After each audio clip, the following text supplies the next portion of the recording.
Dean the Brave here, coming to you live once again, and today we are jumping into Hollow Knight once again. Last time we had some technical difficulties, and by difficulties I mean my internet stopped working in the middle of the stream, so we only got a little bit of the way in. But we've found a new area at least, and we haven't really done much exploring outside of that. So we'll be jumping in right where we left off. But in the meantime, how y'all doing? How's it going?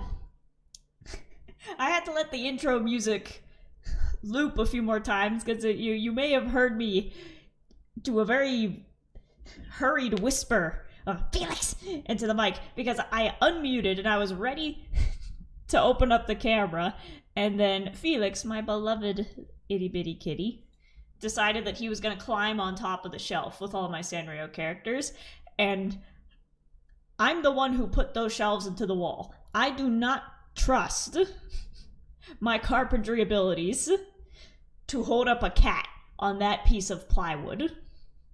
I have no faith whatsoever that the screws that I put in will be able to hold up a cat. So I had to just quickly mute it again, let the music run, and just scoot over and just snatch him off. I had to snatch him off the shelf. He's taken to knocking over my little Sanrio figures up there. I didn't have time to put them back, so Cinnamon Roll and Pom Pom Purin got knocked over. But now he seems to be having fun just sitting in a bucket in the hallway. Because that's the thing. Here's a tip for any of you youngins out there who will someday have to live on your own. The moment that you get an apartment of your own or a house or whatever, you need to get yourself a 50-gallon bucket. Because you never know when you're going to need a bucket. But someday you will need a 50-gallon bucket. And at that point, you're going to go, gee, I wish I had one. Or you're going to go, oh, I have one. And it feels a lot better to be the second option. So right now, the 50-gallon bucket that I have is being used as Felix's little fort. He will jump inside of it, and he'll just peek his eyes over the edge, and he'll go back down, and he'll just stay in there and be very happy. But if he decides to run in here and be a little rambunctious, I got one of his toys to throw. So, it's like being a single mother to a 3-year-old, I swear. And I'm still considering getting cat number 2. Not a 5-gallon. It's either 50-gallon or 5-gallon. The Home Depot one that's about yay big. I don't know.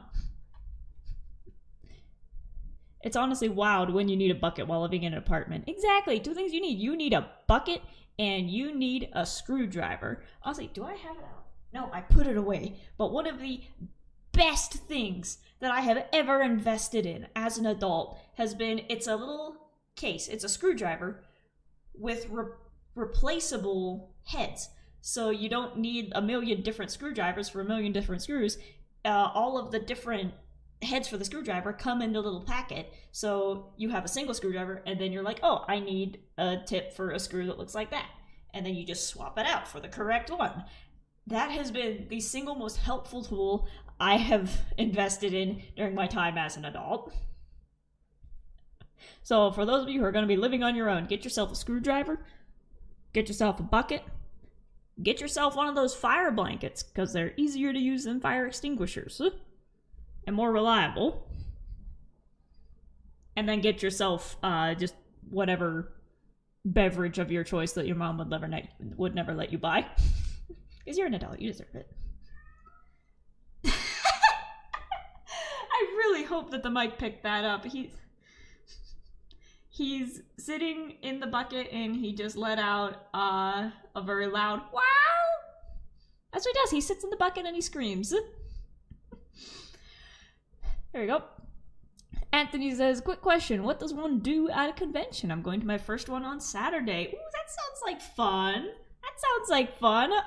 Typically when I go to a convention, I like to be in costume. I like to cosplay.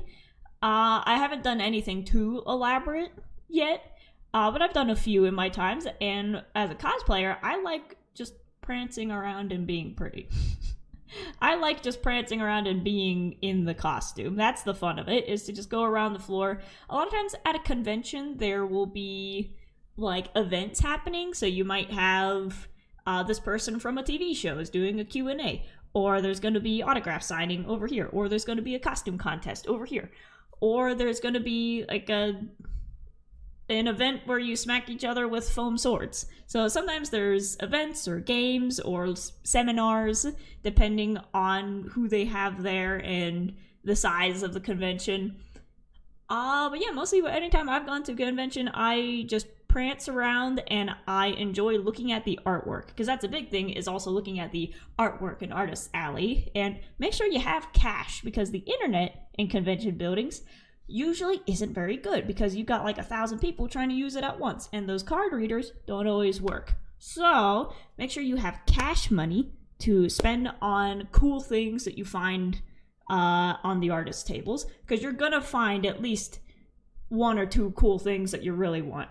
If I was a millionaire, someday when I am a millionaire, I will just bring a wad of cash to an artist alley, and I'm just gonna plop $50 down on every single table and buy something from everybody there.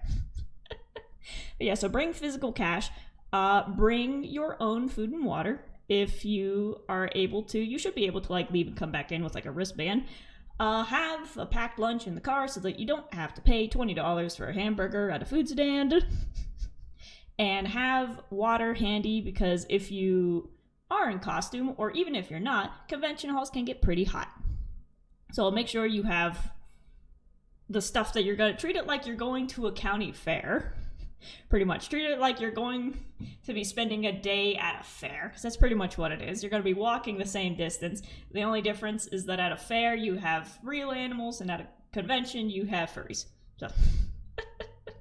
So I hope you have fun. It's going to be nice.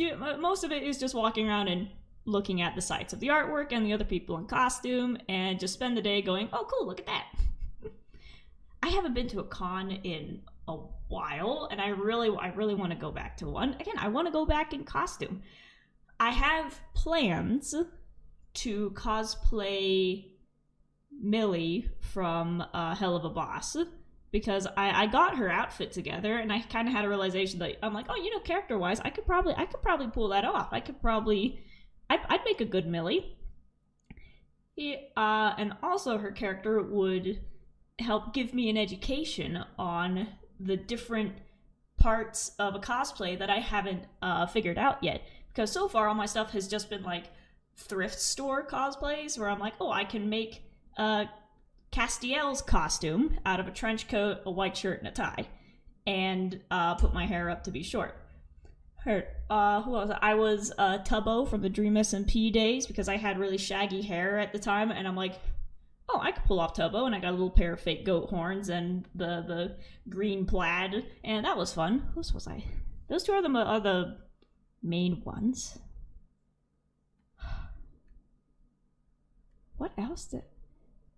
Oh, not Comic-Con, but for Ren Fair, one of my favorite costumes is a steampunk plague doctor that I put together just out of random shit that I found at Spirit Halloween. I put together a cohesive plague doctor costume.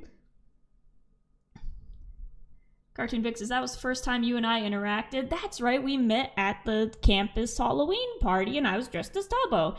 And, oh, the Minecraft sword back there, that's where I got it from, is I bought that for the Tubbo costume. That was fun, and I don't know if there was anybody else there, because it was, an animation school. It was an art school, so there were lots of people on campus who were also dressed as various Dream SMP or Hermitcraft members. But as soon as you walk in with a Minecraft sword on that campus, you were automatically the coolest person in the room. But that's right, we met up. That was cool. I miss those parties. I miss that. But yeah, this weekend I'm going to a Ren Fair with my roommate / homie, and I will be pulling out the steampunk plague doctor again. And I love that costume so much that I turned that costume into a D&D character, where that was one of the ones where the outfit came first, and then when I sat down to play D&D, I'm like, well, I kind of have a character in mind. And so I'm a little bit worried because the place for the Ren Fair is very hilly, and since the last time I've been to a Ren Fair, my mobility has gotten a little bit worse. So I don't know how long I'm going to be able to stand, because if it's outdoor and hilly, I can't bring the wheelchair. Or, even though that counts as a long distance area that I would prefer to have a wheelchair in, terrain-wise, the wheels ain't gonna cut it. So I'm gonna have to use my my forearm crutches. And I'm a little nervous. I'm a little nervous at how long I'm gonna be able to last. But my friend is very patient and understanding, and if I need to just plop down in the grass, she'll just sit down right next to me. There are hills there? Yeah, you'd be surprised. You'd be surprised. Hopefully not as many hills as the last Ren Fair I went to. So that one was on the East Coast, and that one was straight up like giant hill for the parking lot, and then a little bit of a plateau, and then giant hill to go further down into the Ren Fair. So the Ren Fair was like, you have upper level, and then a giant hillside, and then lower level. And the park people did what they could to like zigzag the paths to make it easier, but mobility issues or not, everybody had an issue with those hills, especially if you were in costume and you didn't have, hiking boots on. Excuse me. I need some water. My throat's already getting gunky. I didn't have time to do my warm-ups because I was busy chasing after Felix.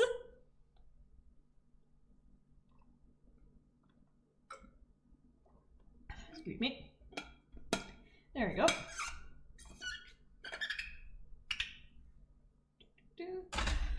Anyways, are we ready to jump on into some Hollow Knight?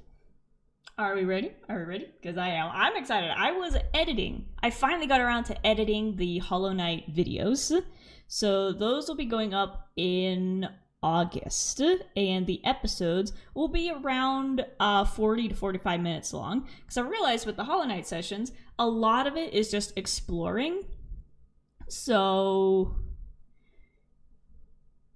if I cut it up into a 20-minute episode, nothing really happens within the span of 20 minutes. But within the span of 40 minutes, then you get a lot more action. So the episodes will be going up in first week of August. And before then, wouldn't you know it, I found a VOD that I meant to cut up into episodes ages ago, and I never got around to it. And that's the second half of me, Mystic, and Hinata playing Overcooked.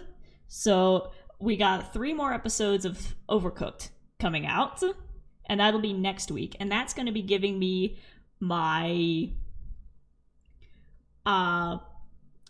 buffer, I guess, because for Hollow Knight, I don't want it to be where I edit a video and then immediately upload it, and then the next video won't be out until I finish uploading it. So I want there to actually be like a mass of videos that I have scheduled and prepared for over a span of several weeks. Because also over the span of several weeks, Mother Bean is going to be visiting, and there will be no editing. There will be no editing because we will be doing fun things like horseback riding. And so I'm excited for that. So I'm trying to edit as much as possible to get videos out and ready for the coming weeks so that I don't have to panic and be like, oh no, I don't have anything ready today. I want to see if I can have like several months worth of videos done and just locked and loaded, ready to go.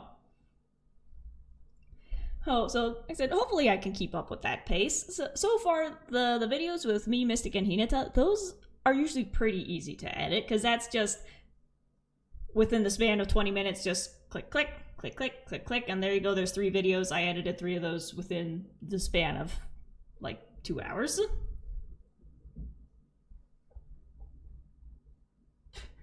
My upstairs neighbor just moved some furniture and it scared me. See, Axolotl says, I want to go to a convention for the first time this year with my friend. Thanks, Felix. Hi. You're out of the bucket.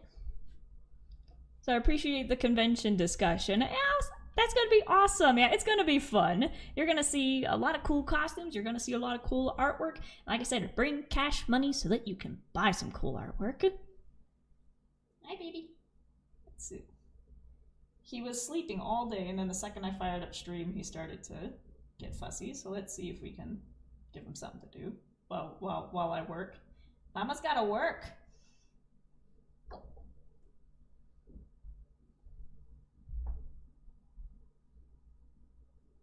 I threw it. You're gonna.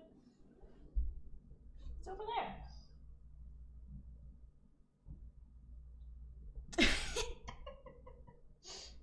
I'm sorry. Well, you have your toy. Your bowl is full. I saw it, so you can't tell me otherwise. And you have your mouse set up over there. We'll do some fetch after I'm done, okay? Okay.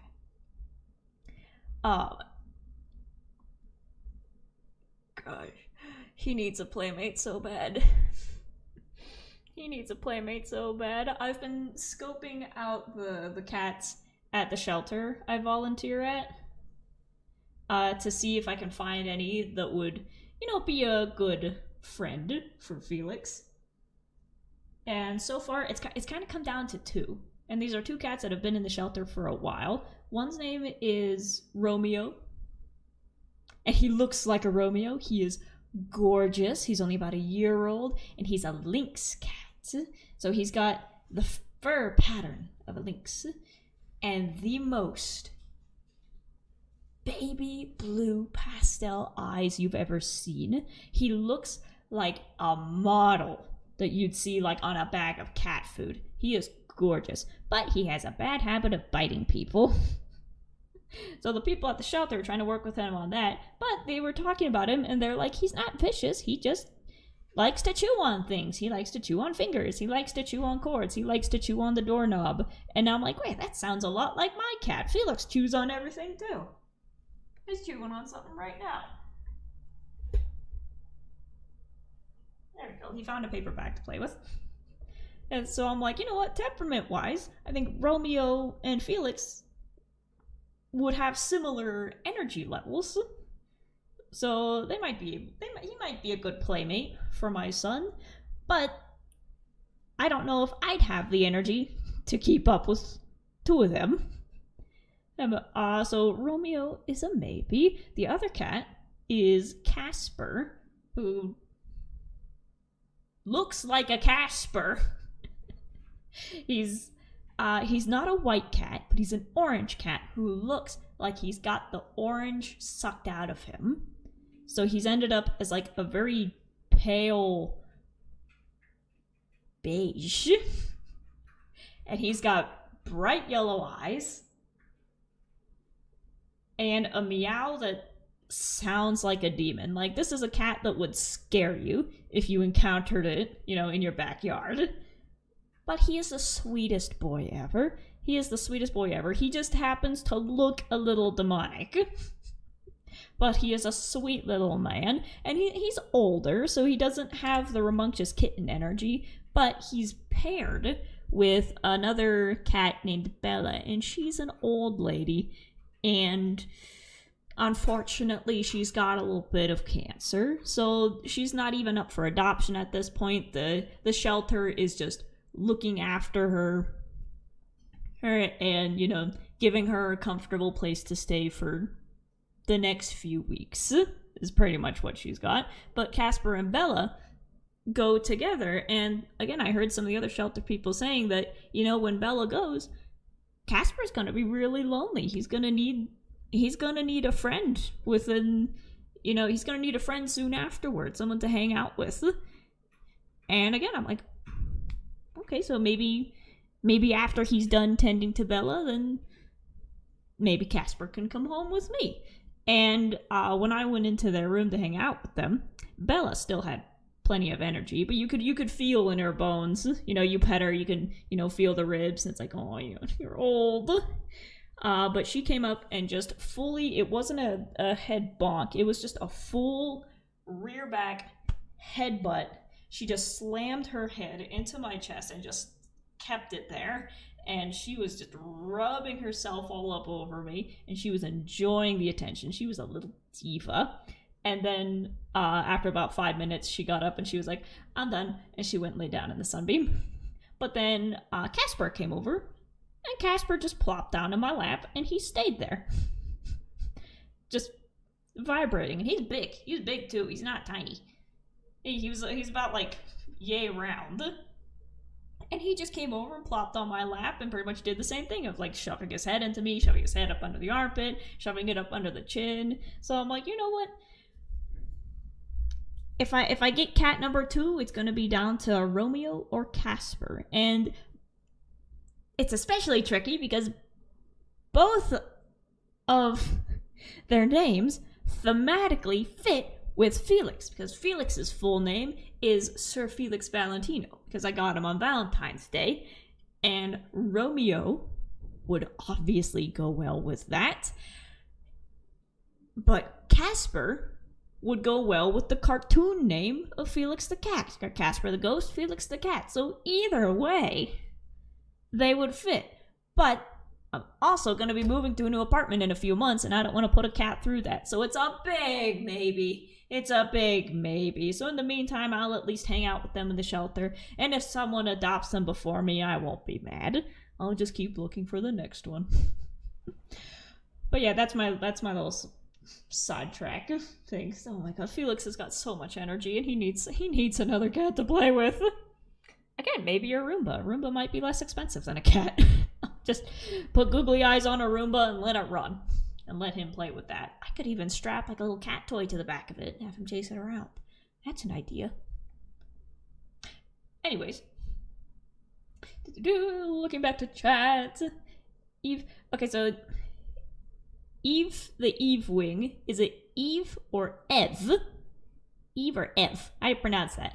But Eve wing. Bing, can you do a live stream where you play Katamari Damacy Reroll? It's on Steam. I've heard a bit about Katamari, and I've seen it because one of my friends really likes to make artwork of it. For the life of me, I have no idea what it's about. I have zero context about it, so that does sound like it'd be a cool game to play. Like I said, I've seen it, and visually, it looks really interesting.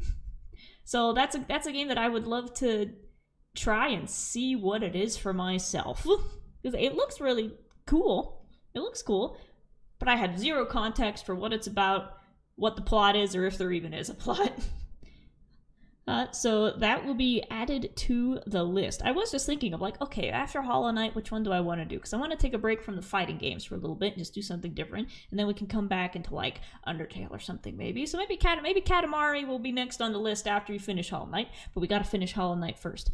That's what we're going to do tonight. We're not going to finish it, but we're going to make some progress. Boop. Here we go. It's pronounced Ev. Ev. There kind of is a plot. Okay. Well, I'm excited to see what it is. It's up your alley. Oh, that's what I like to hear. In the meanwhile, I've been trying to play through Luigi's Mansion because I got that like 2 years ago and I've just been playing it off and on. But a few days ago, I'm like, you know what? I never finished that. So I jumped back into it and I'm making some good progress. Tomodachi Life, we will be back to Tomodachi Life next Monday. Hopefully, if I'm not dead by then, because I will be wiped out from my run for a weekend. And before we go into the game, tomorrow, the final episode of Stonevania SMP is going up. You will see the conclusion of the Baked Bean Ranch and conclusion of the Minecraft series as a whole. So, with Stonevania coming to an end, don't forget that you can get Copper Core merchandise, the little copper shop that I set up on the server. Don't forget that you can get Copper Core merchandise at fourthwall.com. Link is in the description. I finally bought myself a Copper Core hat and a sticker, and the sticker is going to be going on my PC for the scrapbook. So if you want some Copper Core merchandise, we got shirts, we got hats, we got stickers, we got mugs, we got mouse pads. That's pretty much it for now. But I did see that there are acrylic keychains available, so I might be making some keychain merch in the future. So if you want to get your hands on some Copper Core merch, head on over to Fourth Wall, whatever the Being the Brave beingthebrave-shop/fourthwall.com. I'll remember it eventually. Hey, but head on over there and get yourself some copper core gear to commemorate our adventures on the Minecraft server. And with that shameless plug out of the way. Boop. Here we go. Like I said, it's gonna be weird playing this today because I spent all of this morning editing the first stream. So now I'm gonna be a little bit scrambled in terms of remembering where I am, because mentally I'm like, oh, I'm in the Forgotten Crossroads, but now I'm like weeks ahead into the game in real time. It's loud once again. I am a little disappointed in the first stream. The audio is ever so slightly too loud and my voice is ever so slightly too quiet. And it bothers me. I know people watching it probably won't realize it unless I point it out. So I'm trying not to point it out, but oh, the audio, it's gonna bother me. I think I finally have it at a good spot where it's quiet enough and the mic is now closer to my face. That is something I want to experiment with in the future. If it's the mic quality or the settings. Because if I'm talking at just like my normal volume like this, it tends to come through pretty well. But as soon as I want to do like a character voice or lower my voice just a little bit, it doesn't pick it up in the slightest. It's really difficult to work with editing wise. So like I said, if at any point game is too loud or I'm too quiet, you guys let me know. I think I have it at a good spot here. There we go. You can hear. You can hear. Let's see. Ooh, looking back, you should also try Rhythm Heaven Groove.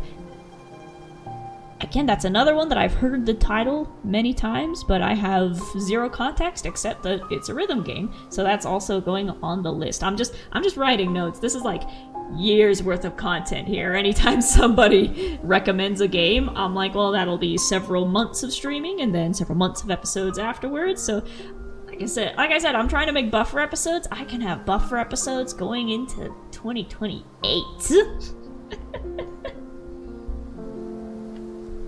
If I can get to that point, that would be awesome. Because then, if I wanted to take a vacation somewhere in the middle there, I could do it without worrying about editing videos. I'll make it work. So that's Rhythm Heaven and Katamari. Mental note. Write that down. I say to myself, I'm not pointing at you, I'm pointing at me in the camera. Write that down. So, we'll get to those eventually. But for now, we got some bugs to beat up.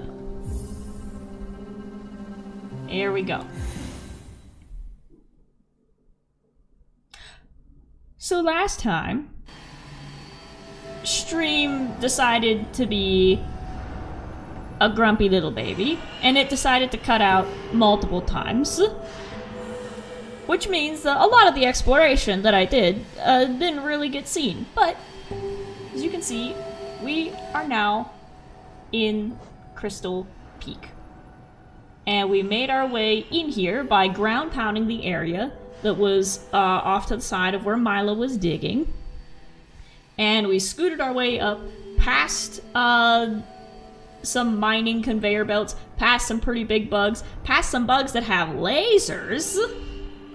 And we made our way up to the guy who was blocking the bench. And that's where the stream cut out. But after the stream ended prematurely, I continued forward and I beat the guy who's blocking it, so now we have our new save point, and we can actually keep exploring upwards without worrying about being sent all the way back to the bottom. And I did record the fight with the guy who was blocking the bench, so that will still be showing up in an episode, even though that part wasn't streamed. I got my backup plans. Crystal Guardian, yeah. I beat him up. It was really cool, too. Oh, you should have seen it. But you'll just have to wait for it to show up in an episode. So, where are we even going now? I guess we're just continue up. Rolling, rolling, rolling. Keep them doggies rolling. Keep them doggies rolling right. Okay, so that's still stuck.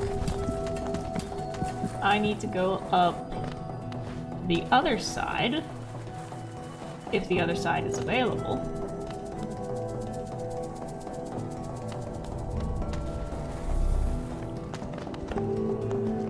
Hello. Easy points. I said easy points. Don't you go hitting me after I say that.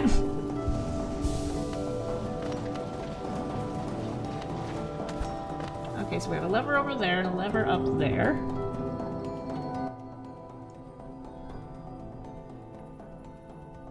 Looks like I need... no? Back to the main area and go all the way up.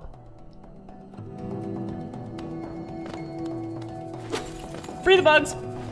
Free the bugs. Okay, this is where I came.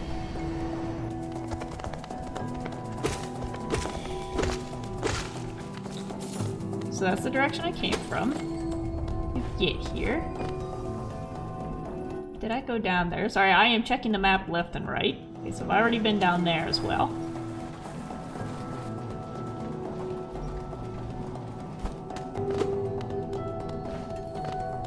Then I came this way. Can't get up there. Are these more eggs, like what's downstairs in the temple?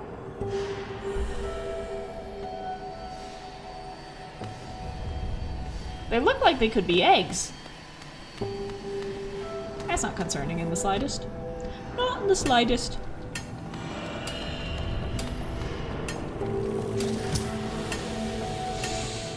We're gonna try to avoid those things. Ouch! What did I just say?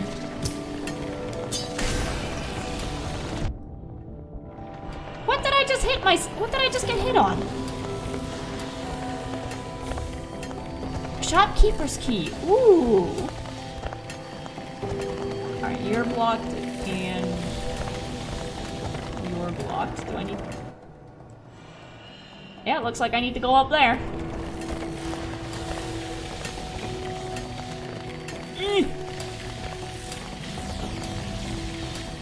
I'm just gonna run for it. I'm just gonna run for it. Easy points.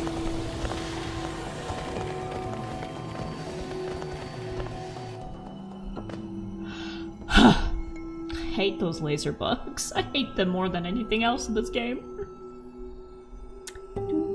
Any plans for more one-off games like Jackbox Mario Kart or Golf with Friends? Absolutely, and that'll be whenever my buddies are available. But I realized with the videos that I've done with Hinata and Mystic, I've got quite a lot of those VODs that can still be turned into videos, giving me even more buffer episodes to get months of videos lined up to give me time to edit more. So we have Golf with Friends, which is our most recent one. We've got our Monopoly game that I want to edit, and then, like I said, next week is going to be part 2 of our Overcooked adventures. So you'll be getting 3 new Overcooked videos, and then it'll be on to Hollow Knight. And I put the Overcooked videos up, like I said, specifically so that I'd have more time to work on the Hollow Knight episodes. And also it's good to have fully completed series, because I realize, you know, it's like as a writer, they say write the story you want to read. And that's the same thing with gaming, is like make the channel that you would be interested in watching. Well, one of the things that I enjoy watching is full series playthroughs and like playlists of full episodes of games. And so like anything of Jacksepticeye's, of like his full playthrough of Subnautica, full playthrough of Undertale, Markiplier, full playthrough of FNAF. I'm watching Game Grumps, and right now the video that I've been watching for weeks is a 36-hour long playthrough of them playing Paper Mario and Thousand Year Door. And that's what I'll just put on in the background, like I'm listening to the radio, or I'll put it on to go to sleep. Yesterday I wasn't feeling well, and I just watched like 5 hours straight of them playing Paper Mario, and I'm like, that's the stuff I want to see, is full episodic playthroughs. So that's what I'm gonna make. So it really makes me happy to have a full series completed. So for Overcooked, we made it to the end, and it made me really happy that now I have a solid 10 episodes of beginning to end of that game. So it's done and it's completed. It doesn't just get cut off in the middle and you never see the ending. You get to see us go from the tutorial all the way to the boss. That's the kind of stuff that I like to watch. Can't wait to come back a few years from now and rewatch Fire Red. Exactly, and also the episodes are rewatchable. At least I hope they are, because, again, for the ones I mentioned, Game Grumps, Markiplier, Jacksepticeye, very rarely do I actually come across a new video of theirs, but what I'm watching is stuff that they made 10 years ago, and I'm watching 30 episodes of a game they played in 2018. You know, so that's kind of what I'm anticipating for my channel, is that I'd like Being the Brave to carry on for many, many years. I'd like the character in the channel to stick around for a while, so I'm like, as the channel grows, and as time goes on, if I have all of these finished playthroughs here and ready for people to watch, like, you know, you're just picking a DVD out of a shelf, well then, that's hopefully going to be more nickels in my pocket at some point. So if you have those ready to go, they're going to be rewatchable by the people who watch them, or when people come to the channel and they're brand new 5 years from now, they can look back and be like, oh, they did a playthrough of this game that I like. I'm going to sit down and watch that. And so the more finished games I have in my library, the better it's going to be. And the more excited I get. So that's the plan. That's kind of what I want to do with the channels. Have more playlists of finished playthroughs. And then have different playlists for the full VODs if you want, you know, all the extra bonus features. Oh, let's see what's up here. Squirrel! Squirrel! Hi! Go, noodle Mac. I keep forgetting his voice. He's got a nerdy voice. Ah, quite a view, no? I'm not surprised you survived the trek through these shimmering caverns. There's an air of strength about you. I suspect it would be quite intimidating, if not for your small stature. Look at Ghost just standing there like, I'll fucking kill you! Come down here! Say it to my face! Go, noodle Mac. It'd sadden you to see those miners below, still laboring at their endless task. Even overcome, strong purpose has been imprinted upon their husks. The crystal ore is said to contain a sort of energy, not as powerful as the soul the city dwellers harnessed, but far less lethal. Strange to know such ancient facts. I wonder from where my knowledge comes.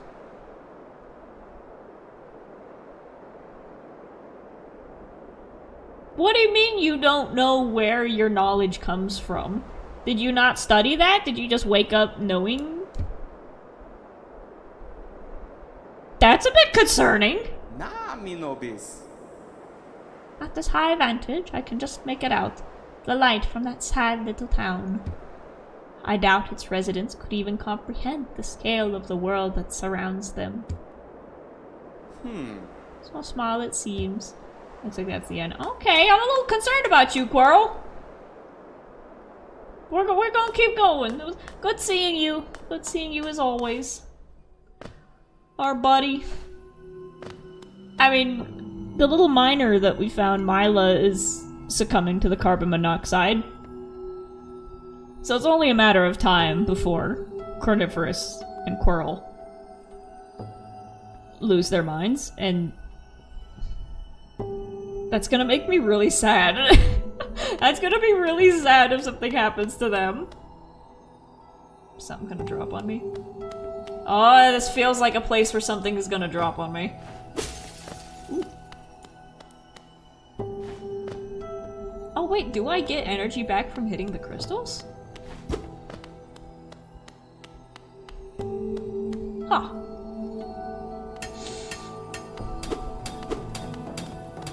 I hear somebody.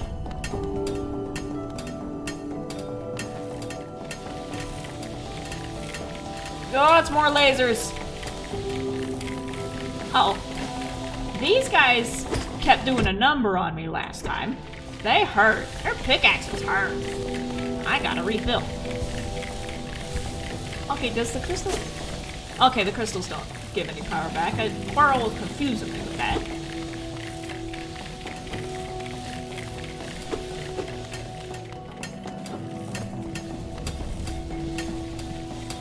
Is this where I was, or am I somewhere new? I think I'm somewhere new. I just jumped right into it.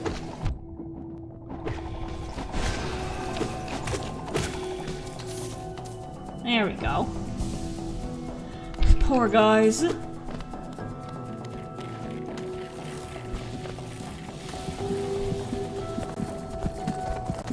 Oh, wait. There we go. That's one down, but that freaky corncob goo thing over there is still pulsing and making noise, which I don't like in the slightest. Wasn't there another thing down here I had to press? No, it's on the bottom. Going down. Ooh. There we go. And I suspect... Oh, I didn't even make it all the way up to where I wanted to go. Oh well. We're going right now.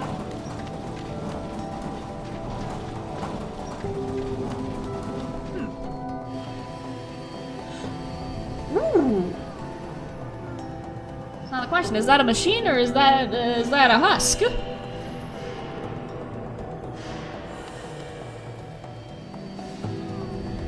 It keeps pausing. Uh-oh, is the game lagging?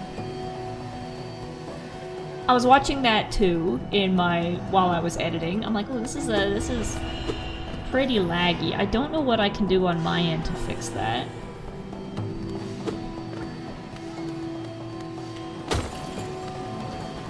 If it gets like unbearable, let me know. And we'll see if we can reload. Where does this take me? Oh, it takes me to death. I hear a baby caterpillar. Ah! Oh, did you see that? Did you see that? The music is changing. A bass guitar has been added. I'm gonna do something. There we go.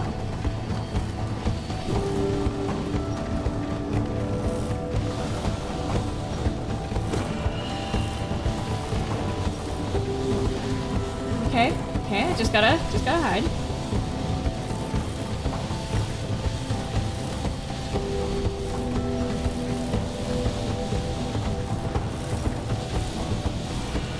Okay, let that one hit first.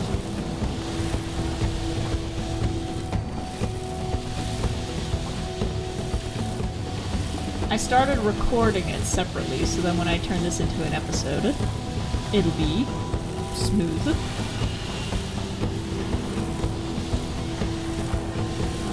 1, 2, down.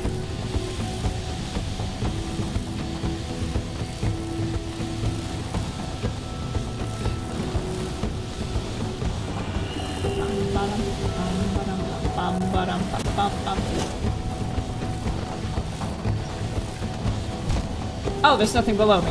Whoops! I can't hit something to get my health back.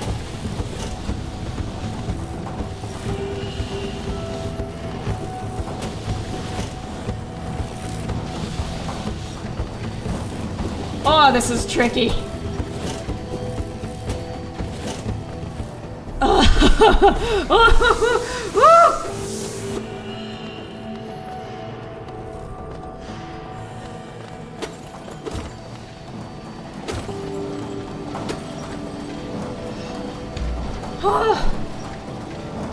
Why is the live stream pausing every 5 minutes? I don't know. Is that if anyone else is having issues with lag or pausing, let me know. So we can see whose end the issue is on.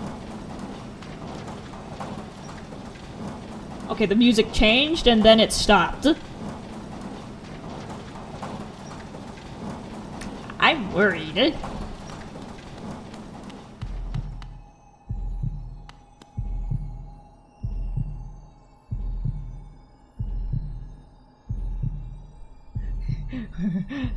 Why is it pulsing? Why does it sound like a heartbeat? The good thing is it looks like it's painted into the background, so I don't think this thing is gonna attack us. It's just gonna get blasted in the face with radiation. What? What? Consumed the crystal heart? Hold ZL while on the ground or clinging to a wall to concentrate the force. Release the button to blast forwards and fly through the air. This little bug just looked into the heart of like a radioactive core, got blasted in the face and probably blinded, and walked out of it with a superpower? Sweet! Hold ZL to super dash. Pew! We can make it across all of the lakes and stuff we passed by! That's awesome!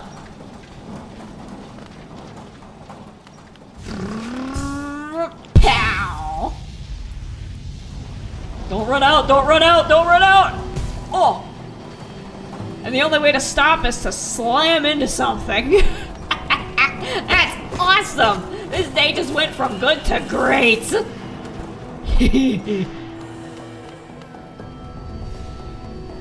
Oh! Oh, wait. Can I look? Go up? No, it just...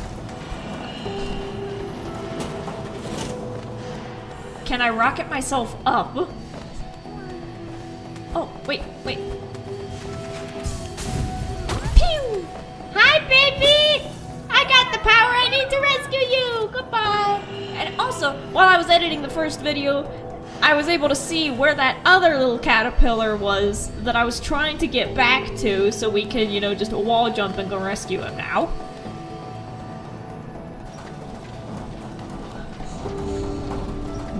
What do we do now? Let's see. So now we have a way to go up, way to go up, way to go up.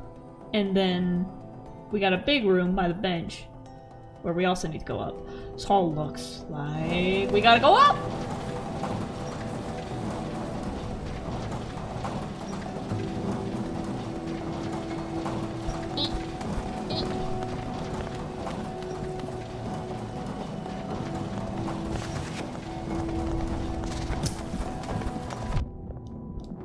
There's no good way to get past that. And I'm almost dead. I need to heal. There we go. Hey, you come here. Give me some easy points. 3, 4. I steal your pocket money.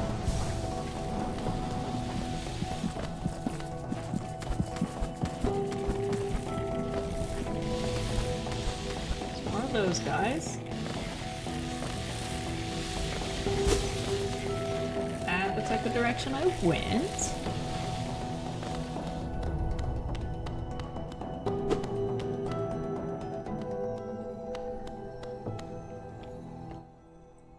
This is... Oh, we are in...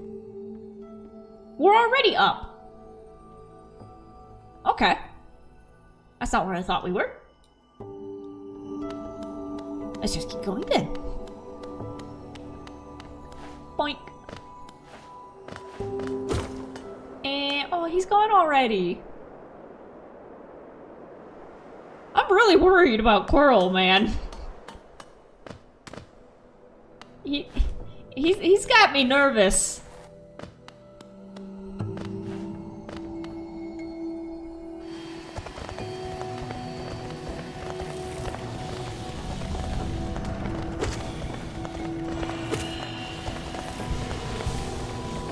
Heal.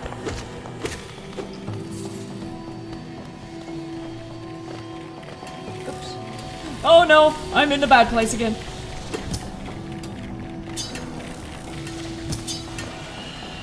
Okay, there's the bench.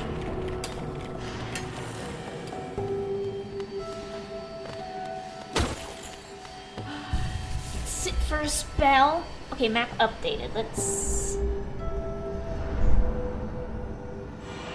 see. So we made it all the way to the end over there. And there we go. Now we need to go down to that little section of spiky crystals down there. Okay, back down we go.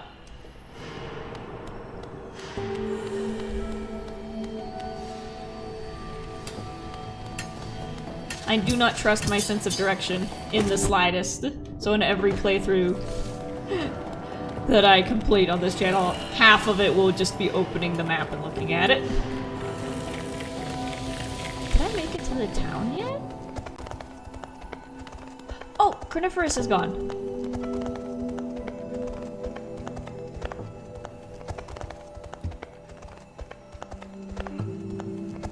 Oh. Oh, I can't reach the thing up there.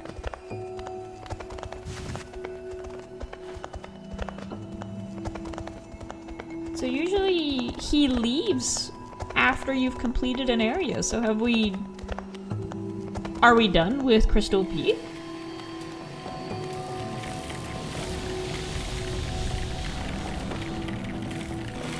I still feel like there's a boss waiting, unless the guy who was blocking the bench... Ouch! Was the boss. That was a bad move on my part!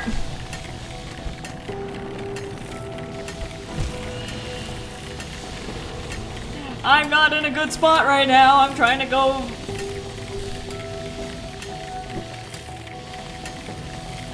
out the exit. I'm trying to go out the entrance.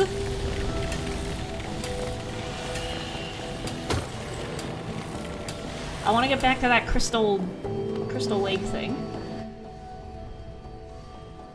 Okay, yeah, straight shot from here. No. Down.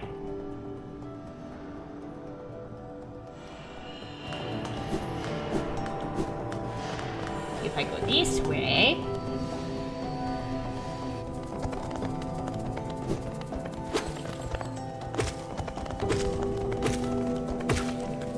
And now we're fully charged. Look at that. And then we go down. No, we can't be done because we don't know what the icky corncob thing is about.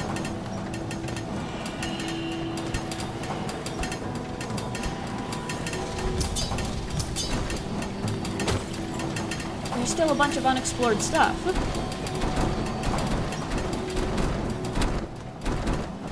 Oh.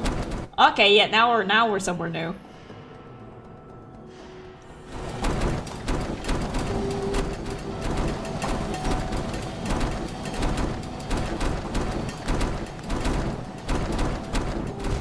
Oh, too close.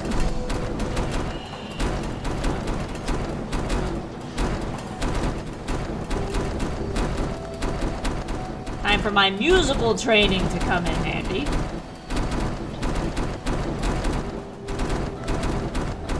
There we go. You gotta move with the rhythm.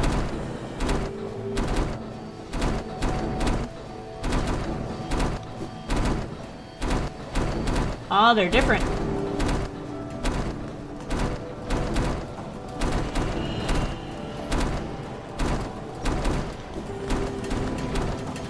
Piece of cake. Piece of strawberry shortcake. Ow! I got smushed.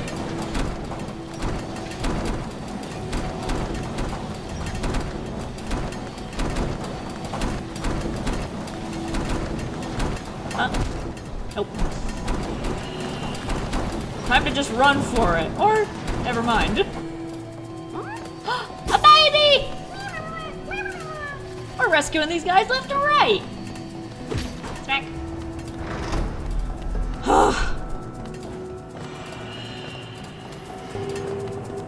You.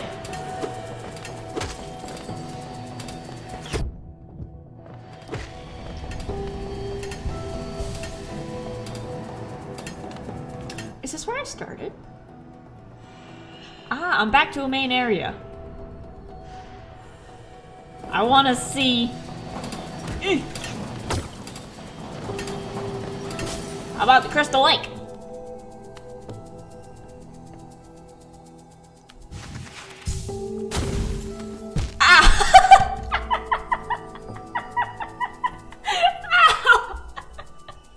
Whoops!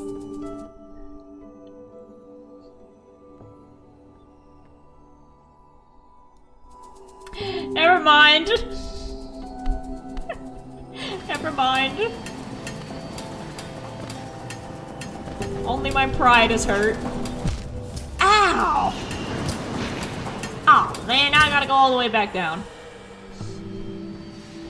I spent all that time unlocking this bench so that when I died, I wouldn't have to go all the way back up. Now I respawn here and I gotta go all the way back down. Well. Let's just keep exploring. Ouch!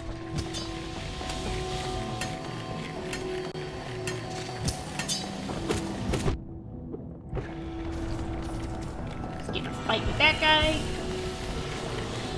And down we go.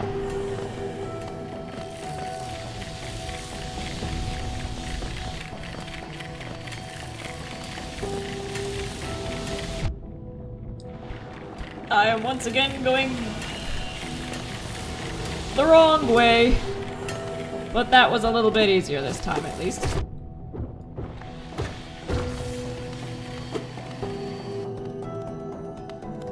Ah! I'm going further away from where I died, but... Pew!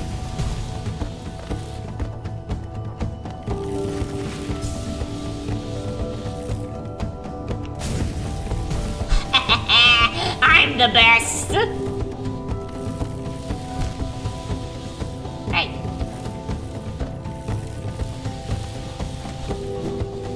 There we go.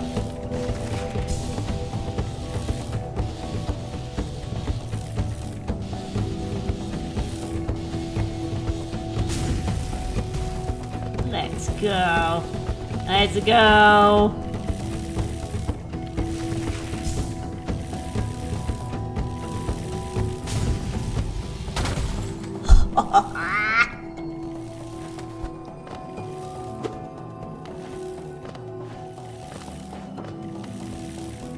This conveyor about to go back.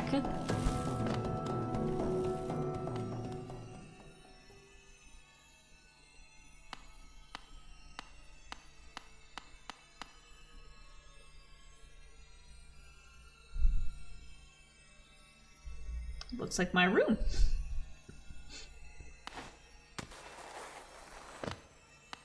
Item. More radiation. Deep focus. Oh, what does that do?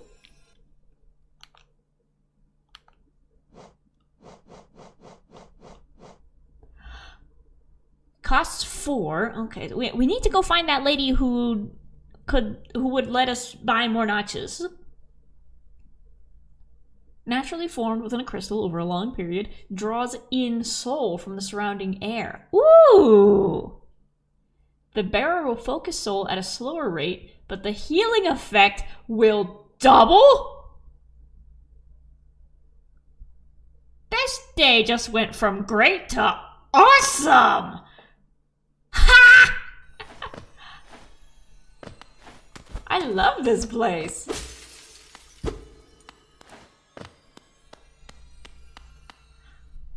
Oh boy, now we gotta go back. Oh, no, conveyor belt. It's like those moving walkways at the airport.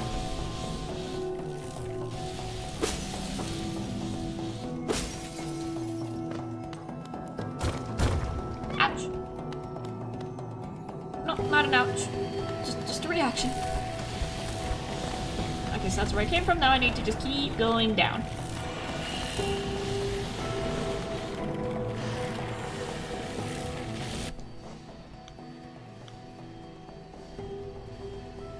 Yeah, my soul's all the way over there. If I go all the way down and find the bench, then we might be in a better position.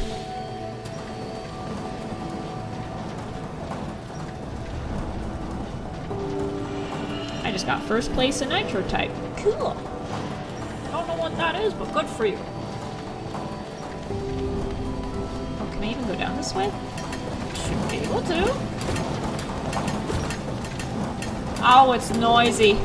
It's so noisy.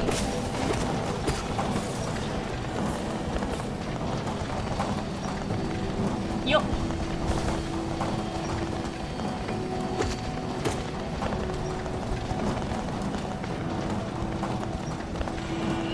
Gotta get some more points.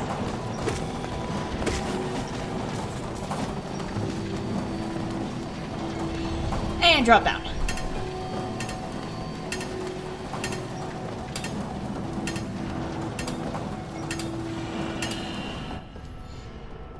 Bench to the right.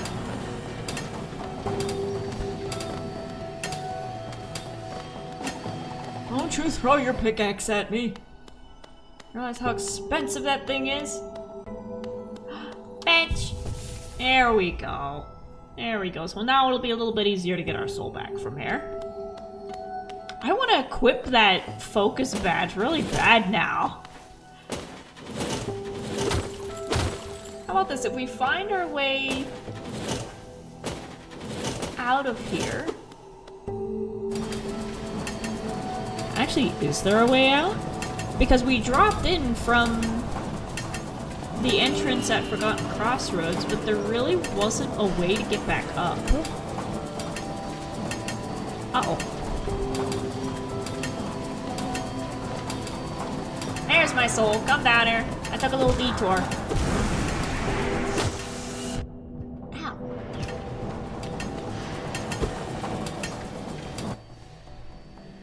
Cool.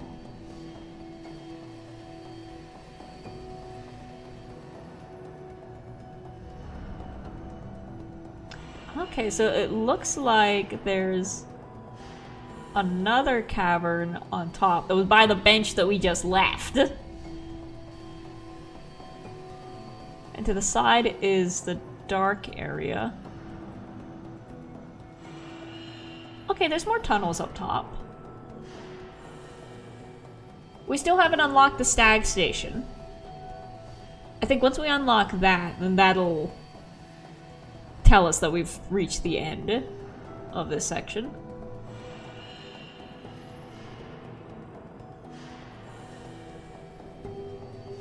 Back up we go.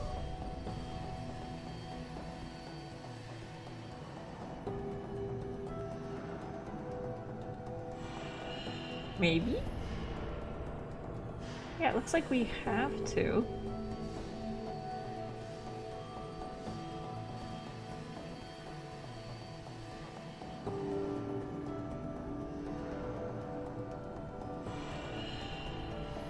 Sorry, I'm blue screening a little bit.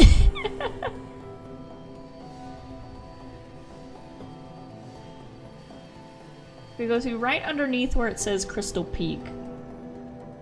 I want to see what that is over there, because it looks like we can go across that now. And then below is where we just got our badge. So we need to go back to that spot and then hang a left.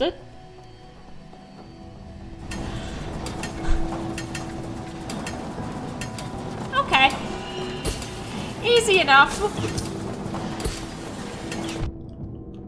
What did I just say? You can't attack me after I say it's gonna be easy. That ain't how that works.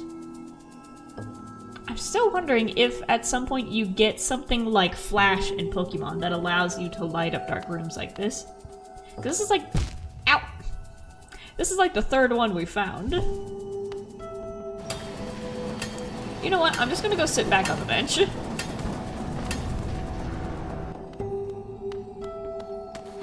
I'm close enough. I'm just gonna sit down. I gotta go. Goodbye! Thank you for stopping in! If you come back later, I'll probably still be here. Trapped in the Crystal Peak. Forever. Bounce, bounce.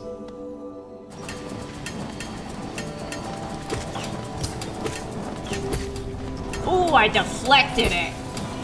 That was awesome. You're not awesome. I hate you. And I'm not even gonna take your money because you're not worth my time. There we go, but now that we've unlocked all this, we can get up here a lot easier. Oh, we still need to keep going this way. And I bet you if we hit that lever up there, that's gonna stop all the stompy stompies.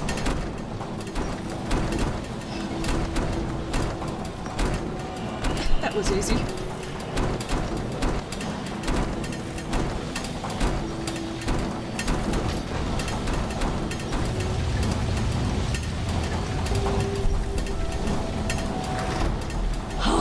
Everything stopped.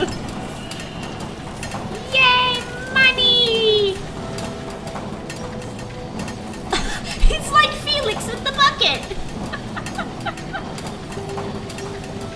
He's so cute. Okay, so that's open. And this is open, so now is there anything that I missed? That looks like it's it. Sweet.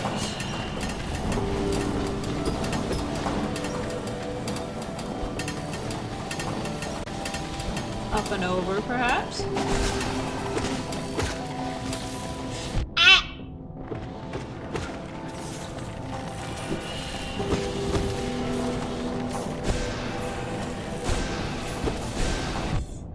I just wasted everything trying to hit these guys. Dude, we got over 1,000 points.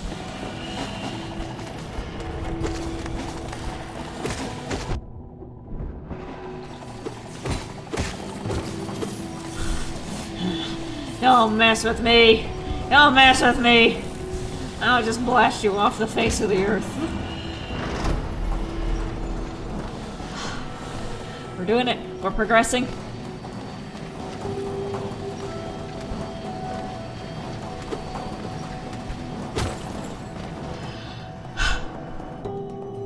Making our way uptown. Walking fast, kicking ass.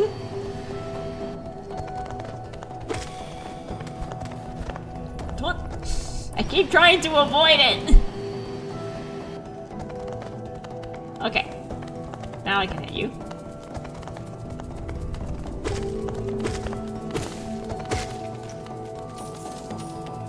I think I've already been that way. Oh, never mind. That's the way I need to go. Go left.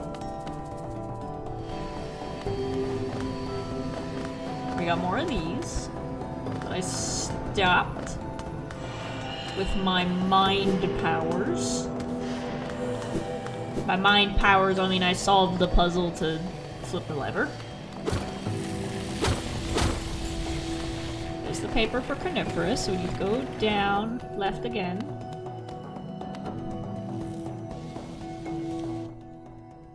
Nope, this is the first one. I do need to go back up.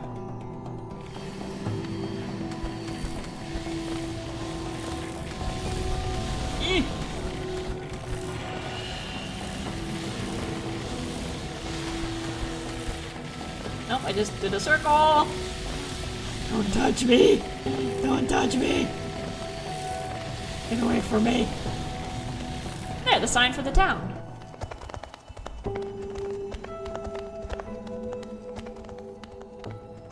Oh, pew!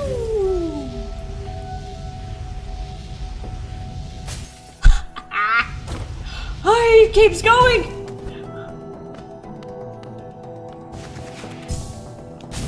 Oh, this is awesome! Pew! Jump up, jump up. Don't touch. Don't touch the spikes. Nope.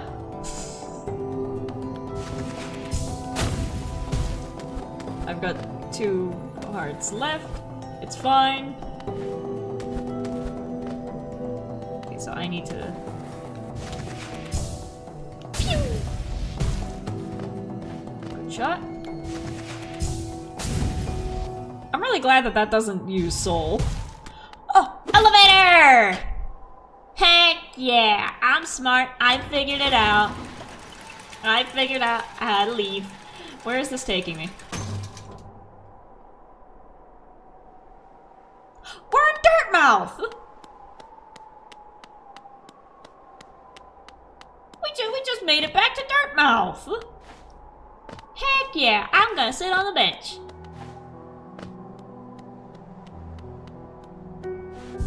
That was cool! We made it up and out! There, now we can see. Wow. There's still stuff up there to explore, but I don't think we could reach it. I wonder if there's something like the Soul Blast that we just got, except it makes you go up. So there's a lot of like out of reach stuff that I've been coming across. Very interesting. Very interesting indeed. And now that we have that, we can go back to Green Path and make our way across. Actually, I don't know if that lake goes anywhere, or if it's just there to be a lake. It's worth a shot. Because look, over here we still have a bunch of little openings to go down.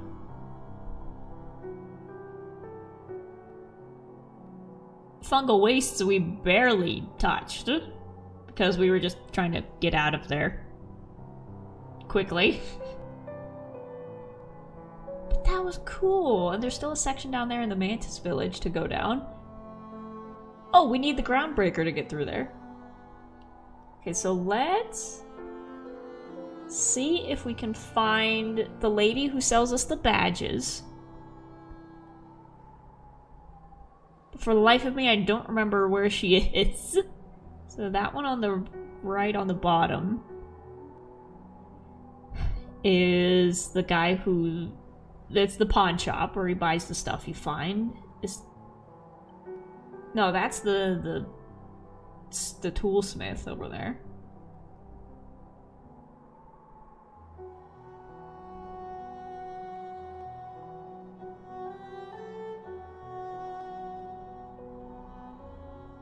I think that's her place by the bench, right next to where it says Forgotten Crossroads.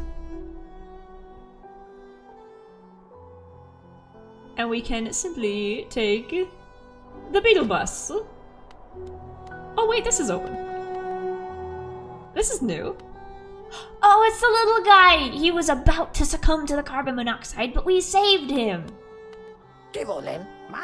Sly! Sly the Fly! Ah, hello! I knew we'd meet again. How do you like my cozy little store? I've made myself pretty comfortable here, selling old trinkets to travelers like yourself. If you're planning a trip below, I've several items that may improve your chance of survival. Here's a neck panel. Oh! What do you have there? That's the key to my storeroom. I thought I'd lost it for good. Oh, look, the key we picked up. Did you find it in those old mines, perhaps? Very curious. I've no idea how it ended up in such a remote place. Very honest of you to return it to me. That's very kind. And now that I can open my old storeroom up, I can sell you some of the rare stock that's been keeping dust in there. These items may be a little time-worn, but they still retain their full market value. Very precious stuff. Take a look.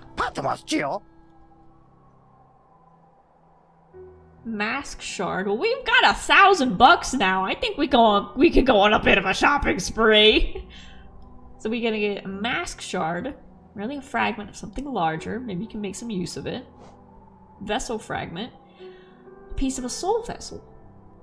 those gassy looking orb things. I don't really like the aura about it, but it's quite rare, so I'll have to charge you a high price. I mean, we can afford it.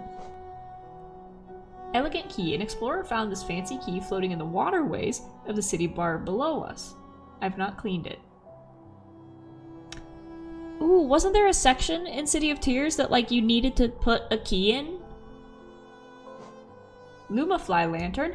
A light to guide your way! Or a friend who'll... What's more important, a light to guide your way or a friend who'll stay by your side? Why not both? Take this bright little fellow as your companion and he'll light your way through the thickest darkness. Oh, we can't afford that yet, but now... I know that we can get that, so we can go into the dark places. Ooh, more charms. Gathering Swarm. This charm will make sure that any loose change find its way back to you. I like the sound of that. Stalwart Shell. Life in Hollowness can be tough, always taking hits and getting knocked around. This charm grants you more time to recover after taking damage. Useful if you need to escape from a tight spot. Heavy Blow. You enjoy smacking about foes with that nail of yours. With this charm equipped, you'll be able to send them flying further with every hit. Knockback. The Firefly's the union representative. Yeah! Oh, we need to buy him, and we're over 1,000, so if we just run around Forgotten Crossroads for a bit and just smack up the lower level bosses down there, we might actually be able to afford that. Sprint Master. It's a recent addition to my collection. Holding it lets you run around quickly and tirelessly, as though you were young again, or as I'm told. Rancid Egg. I found this under the counter. Some creature must have laid it here while I was stuck in the ruins. Suppose you could buy it. I won't miss the odor.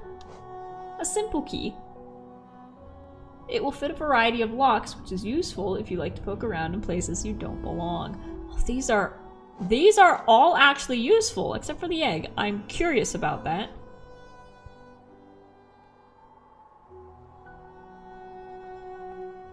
The critter on the far side, who said that they would be able to put our soul back into our body for us, said that they could do that in exchange for food.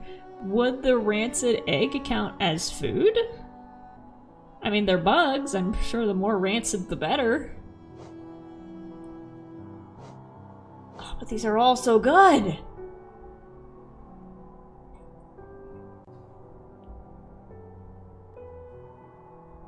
I heard a noise. I gotta make sure it wasn't Felix climbing on my shelf. No, he's good. You know what? Like I said, we're over 1,000. Let's head back down.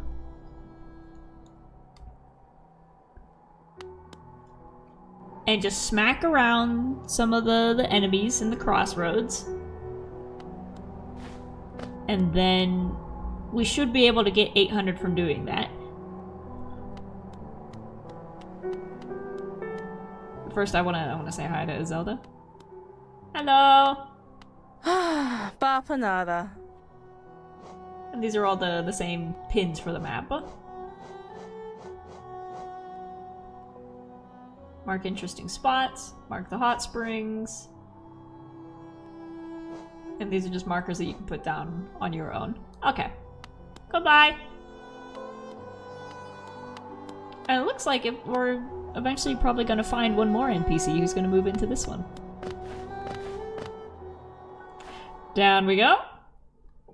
Alright, let's grind for a little bit. Let's do a little bit of money grinding so we can afford that lantern.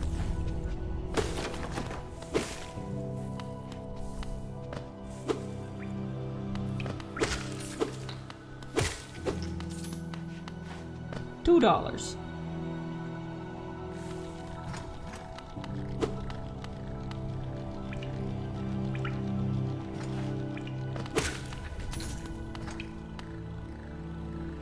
Where are you right now? I was just in the town of Dirtmouth, up there with all the icons, and now I'm down here in Forgotten Crossroads.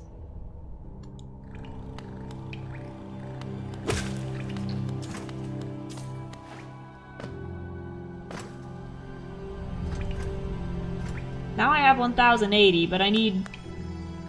Ah! I need 1,800. So we're just gonna smack these guys up and collect $2 worth of stuff.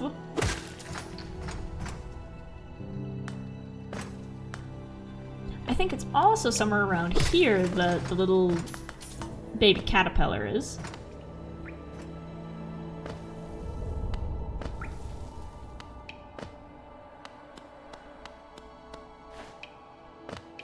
There we go, that's where Carnivorous was. Come on, give me something to fight. Give me something to fight. Okay, here's the worms.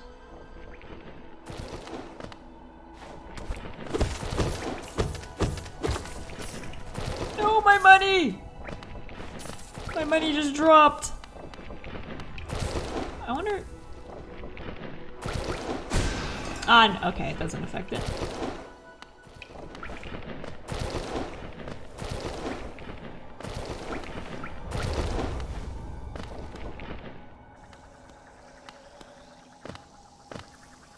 Where was that baby caterpillar? I was just editing this scene and I told myself to remember where it was. All of my money just fell into the acid.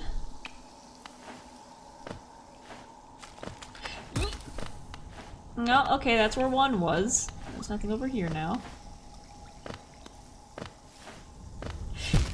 Ow! You idiot!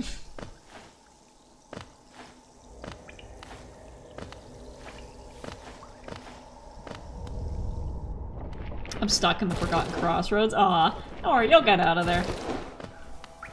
You got this. I say as I slam my face into it.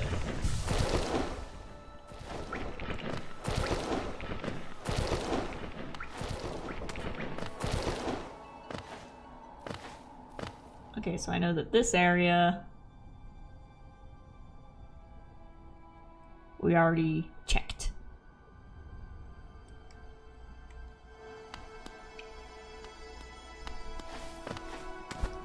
But now I can do this.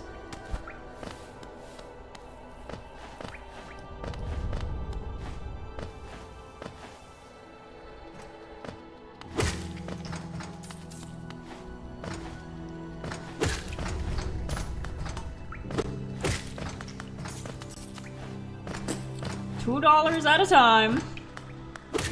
I don't want to risk dying and losing all of it. Oh, we're so close to being able to afford a lantern! Just think of all the places we'll be able to go. All the things we'll be able to see. And it wasn't just that one room that we found, it was like everywhere. Okay, so now we're here. Let me...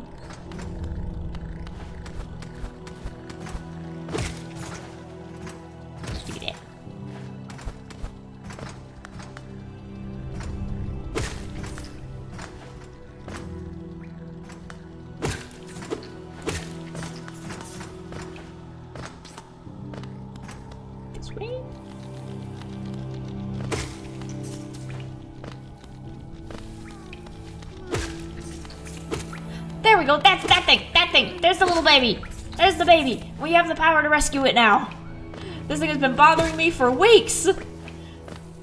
I'm like, I walked past it and I couldn't save him, but now I can and I don't remember where he is. I'm here! Be free! After all this time. That just made it all worth it. I might need to go fight some higher level things if I want to get 1,800. But I don't want to die. Being a side question, just for my purposes, if you had a Pokemon type, you said you'd be Fairy/Steel, right? Yeah, I think Fairy and Steel would match me pretty well, both aesthetically and personality-wise. I've been told that I resemble Tinkaton. You know, I'll take that.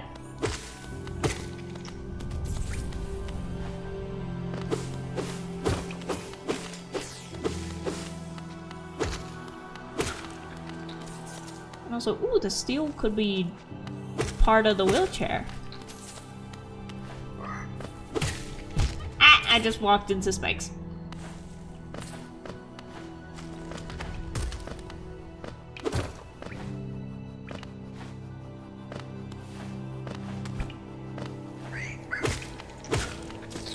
Give me that, give me that. Give me that. Probably should have gotten the badge that sucks the money towards you. Oh, wait. I want to see if Mila's gone yet. We can still hear her. No! No, I don't want to! I don't want to! I don't want to! Aww!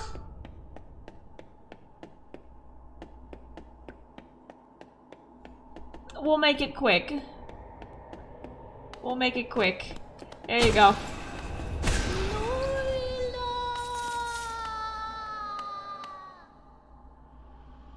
I'm actually gonna cry.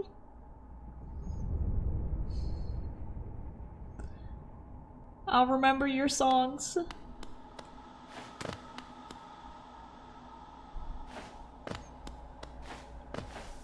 The carbon monoxide got her. I'm really sad now.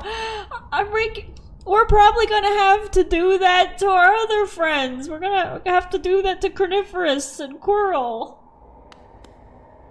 Although they're old, they probably won't put up a fight. Sorry, Mila.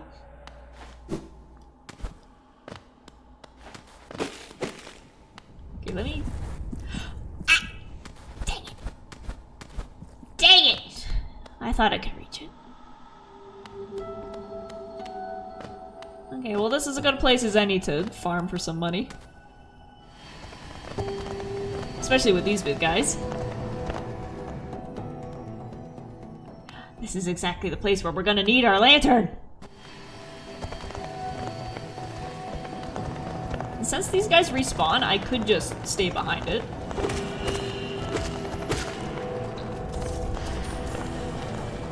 Okay, you get 6 coins for killing one.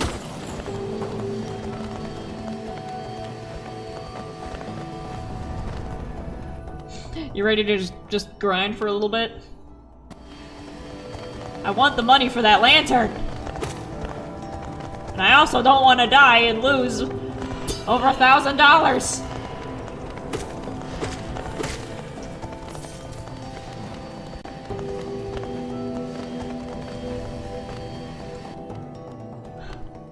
I guess we could get the money by exploring a new area, but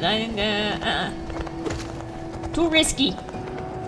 Too risky. This is like the first time in the game I've had over $1,000 and I'm actually keeping it. I had 1,000 before and then I promptly died and lost it. So I'm just gonna stay here until I get bored.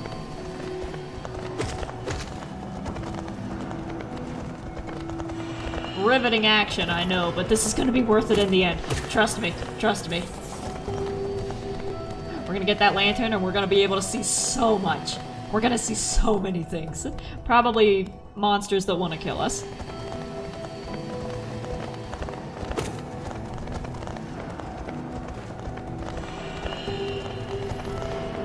Boop, boop. There you go. So how's the scar animation coming along? It's coming along frame by frame, bit by bit.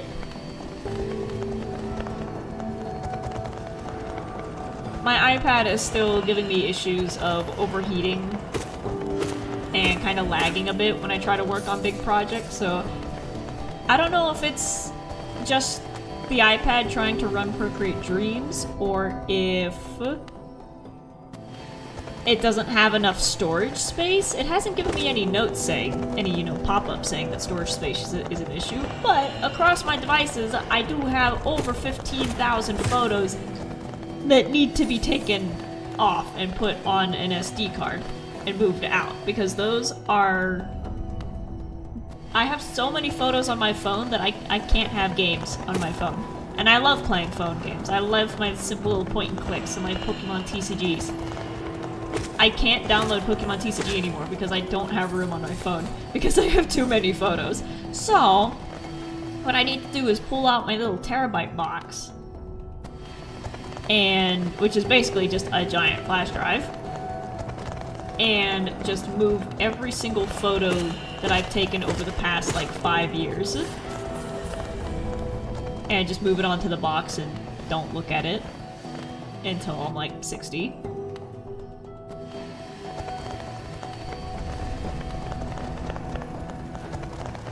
I want to go through and I want to pick out the ones that I want to print. So, you know, pictures of me and my mom, pictures of me and my dad, pictures of me and my brother, pictures of me and Hinata Mystic, and like print those out to put up on my wall. You know, just thumbtack them and then everything else is just going in the terabyte box, never to be seen again, and then I'll start over with 0 photos, and maybe that'll keep the iPad from overheating. Or, like I said, maybe that's not the issue at all, and it's just Procreate Dreams being too big for an iPad to handle. Which sucks because I like animating on an iPad more than I like animating on, like, a screen tablet, like a Cintiq or something. Because with the iPad, I can take the iPad with me to bed and like flip myself around as I need to animate. Because what hurts while animating is sitting in like one position for hours and hours.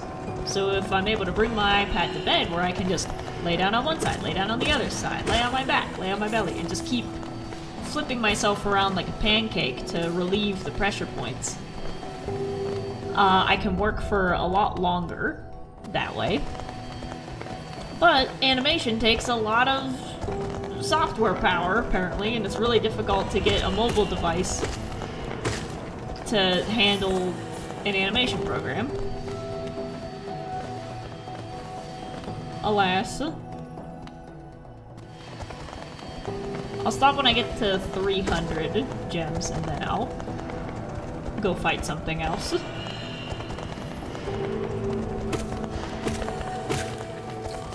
This is something that I would do while, like, listening to Legends of Evantris or Mythbusters.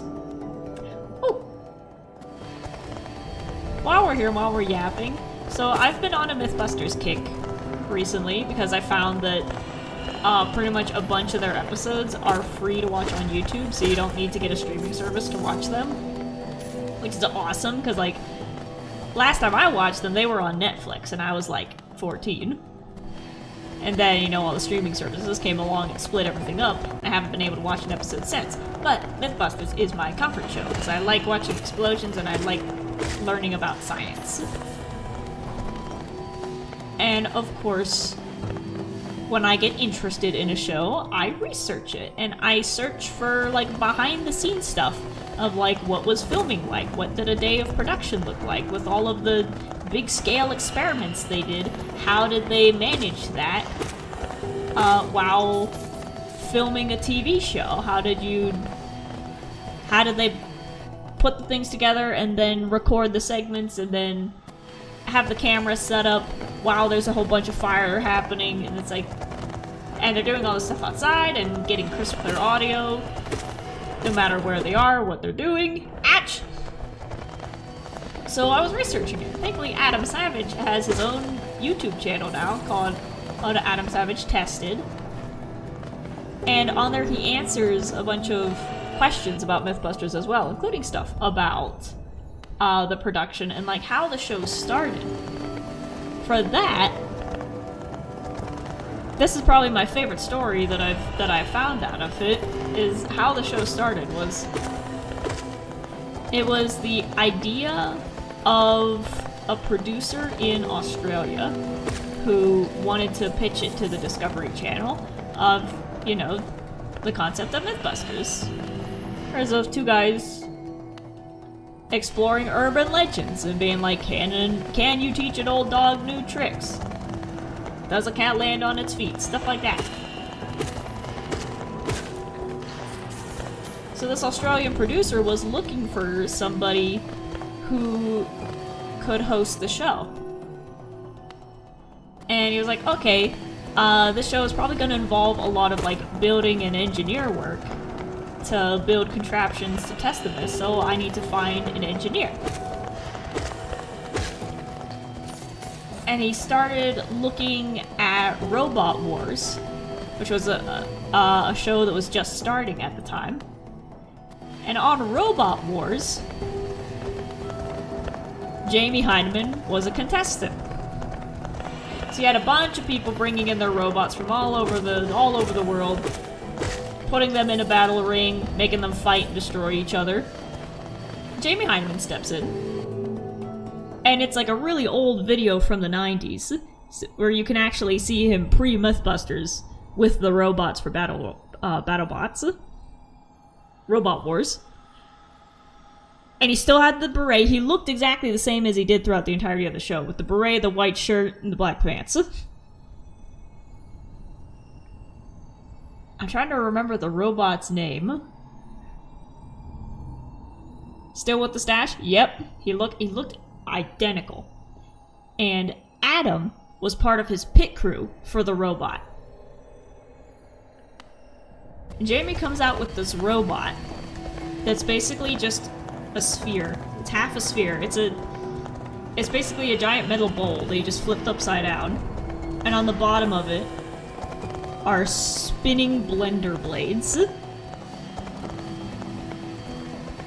And this thing was so destructive that he had to turn it down to make it less destructive before putting it in the ring to fight with the other robots. And even after that, this thing could not be flipped over because it was just a bowl, and the other robots couldn't get near it because it just had slicing ninja stars running around the outside at, like, the speed of sound. Like, the speed... And it was so destructive that it made them rethink the structure of the BattleBots arena. Because Jamie's robot would go in and just shred the opponent to pieces and send parts flying into the audience. And it was at that point that the producers of Robot Wars were like, we need to set up an actual arena with glass plates to prevent this from happening. And after Jamie had gone for like several rounds with this robot just shredding everything that it went against, he was given the title of champion and then promptly disqualified from ever joining a match again with that robot, at least, because they were like, this thing is too powerful. You're turning every opponent's robot into scrap metal within a matter of seconds. We don't have the insurance to cover that, so here's the reward, and don't come back. Imagine something went wrong and they couldn't turn it off. I think Adam has a few stories, because like I said, Adam was the pit crew, and that's how they met. Adam has a few stories where the controller for the robot, to tell it what direction to go, would break, and some brave person would have to go out there and protect their ankles the best they could to try and grab it and direct it back into the box where it had to go. But so Jamie Hyneman made a robot that was so destructive that he basically was disqualified from Robot Wars because he was too powerful. But from that Australian producer who had the idea for a TV show saw him and was like, hey, you're too good for Robot Wars. How would you feel about being the host of this TV show that I have an idea for? It's going to involve a lot of contraption building, and you can make stuff like this to your heart's content. To which Jamie was like, that sounds interesting. And you know, a paycheck's a paycheck. But I don't like being on camera, and I don't like talking. However, I know somebody who turns into an absolute idiot anytime a camera's on him, and he knows how to talk up a storm. And he brought in Adam from the pit crew, and he was like, this guy doesn't shut up when a microphone's near him. You want a TV host, there's your guy. I'll just go back here and build the contraptions and you let him talk to the camera. And they were like, sweet, sold. And then 14 years later, they were like, oh shit. We've been stuck together for 14 years! We didn't anticipate that. Because usually a Discovery show would last for like a season or two and then be over. And they were like, oh, we're actually good at this. Oh no. So that's the origin of Mythbusters. Right now I have 1,330 gems. So I might have to go elsewhere and get them.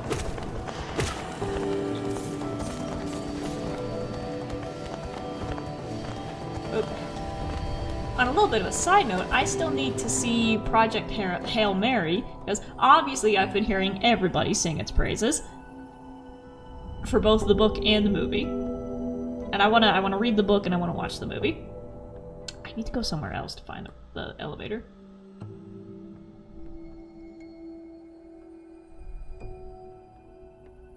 I need to go all the way up and around. How much is the Firefly again? It's 1,800. But I don't want to die on the way there.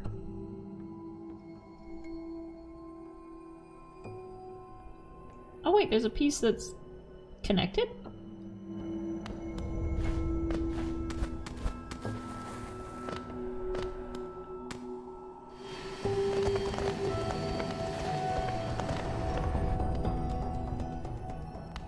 Wait, is that this? Oh! That's cool. That this dark spot that I've been in is actually the road that takes me back to the Forgotten Crossroads. That'd be a little bit easier to survive than going all the way back up the gauntlet and back out to the elevator.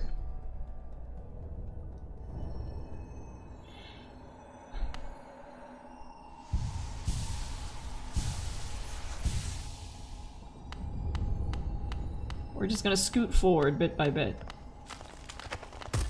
Ah!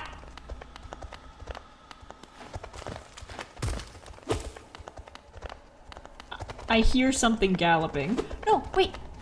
Oh, we can't turn it on! It's our little stag station! That's him running around.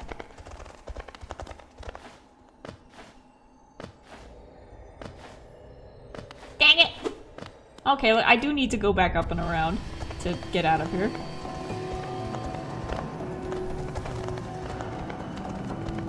Can I do it, is the question.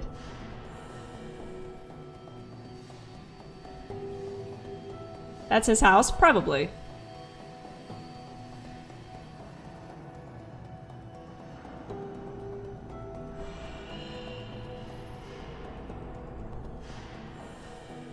I don't have a choice. I have to do it.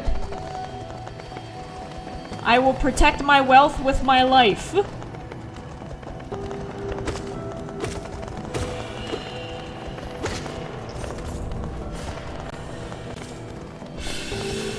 This is the most nervous I've ever been.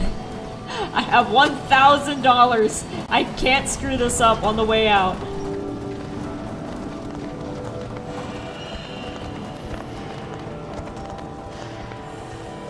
That's the same guy. I just gotta believe, yep. And now you guys get to see what got cut off in the last stream. The whole opening of this area that got, you know, chop-chopped up.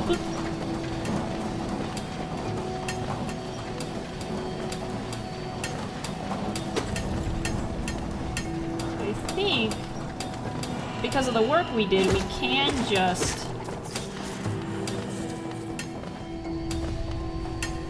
go straight on up with a shortcut.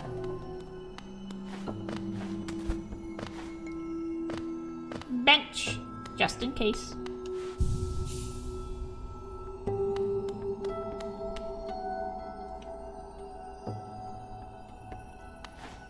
There. was genuinely surprised when I learned that Jamie and Adam weren't really friends and just respected each other as co-workers. Yeah, but I think it's really good to have, you know, a healthy example of that, you know, in popular media, because so often people are like, oh, I don't like this person, therefore it is within my right to be mean to them and hate them and not want anything to do with them. But we need more, like I said, healthy examples of, like, you cannot like somebody and work with them. You cannot like somebody and make cool things together. You cannot like somebody and not be an asshole towards them.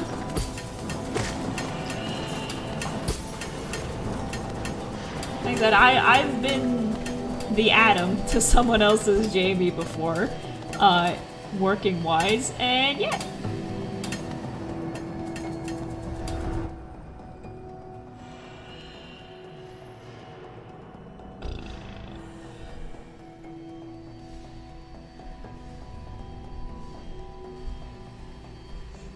I'm stuck!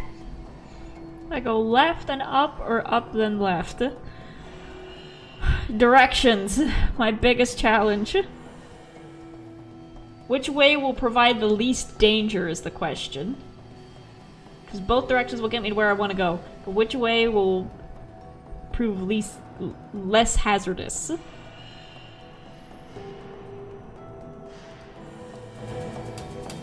Let's go left.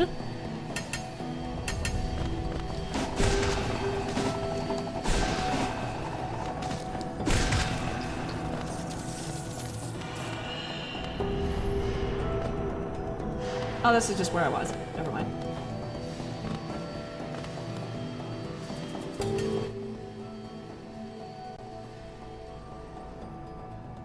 That's not where I was.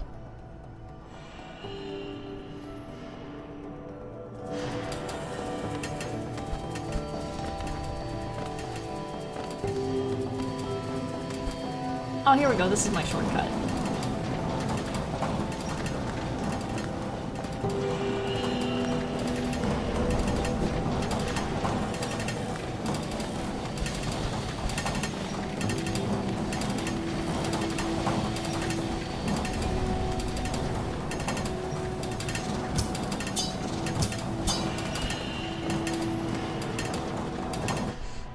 Again. Yep, I need to keep going up.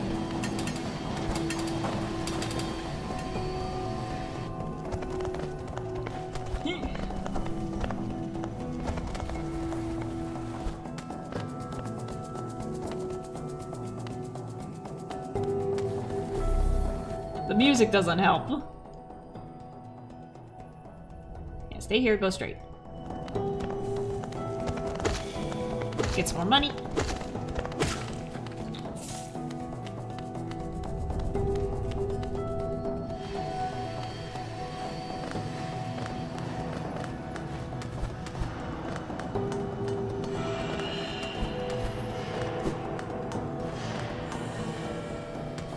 No, wait.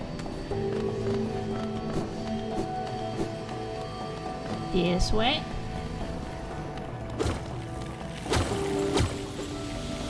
Okay, here's carnivorous stuff.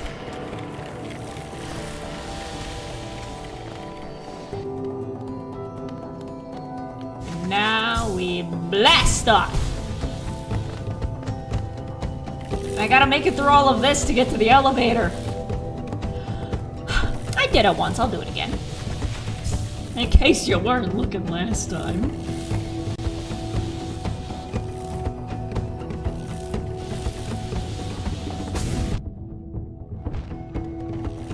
Ouch!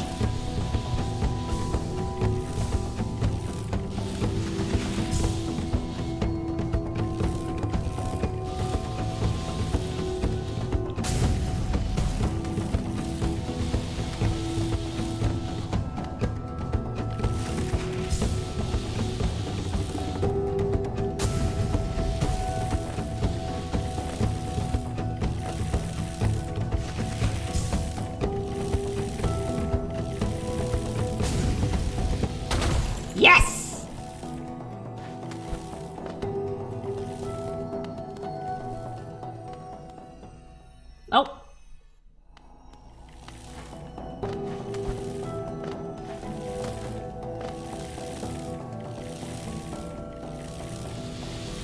I'm in the wrong tunnel! I need to go up one more! Ah! I want that firefly lantern so bad!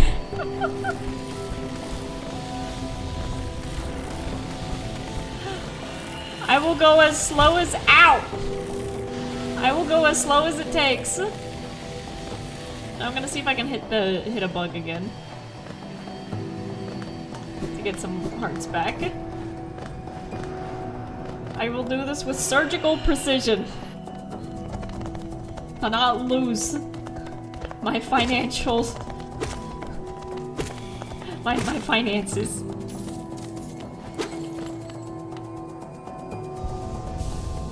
Here we go. If I leave and come back.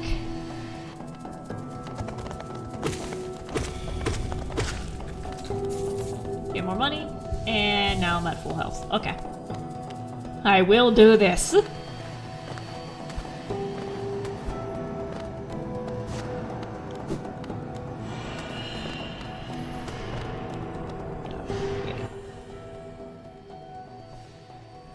Yeah, I can leave that way. Why not?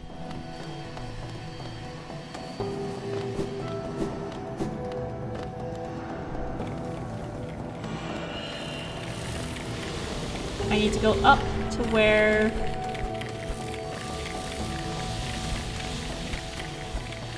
Corniferous was.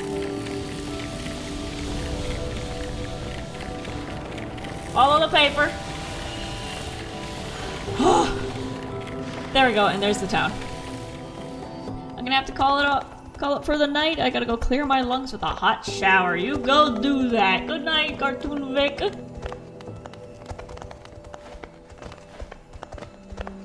Again, there's gotta be something that I get later that allows me to jump up there. Unless I'm just... No, there's no wall jump. Okay.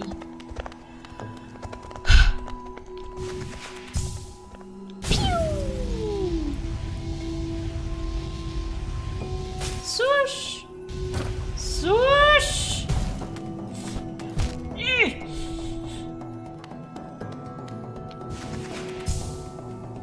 Pew!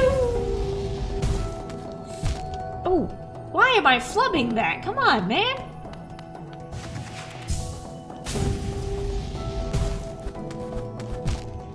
Oh my gosh.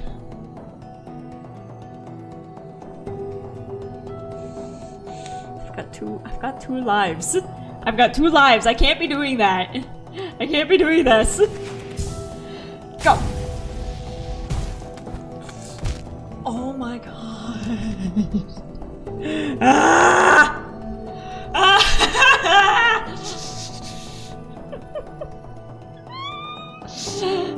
This is more stressful than any boss battle. Just getting home without losing any of my money. Okay, wall jump. Practice.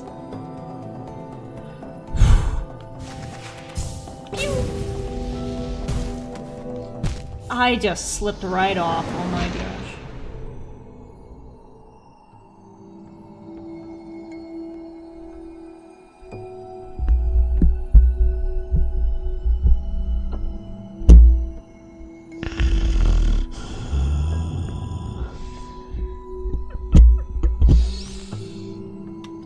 It's okay. It's okay.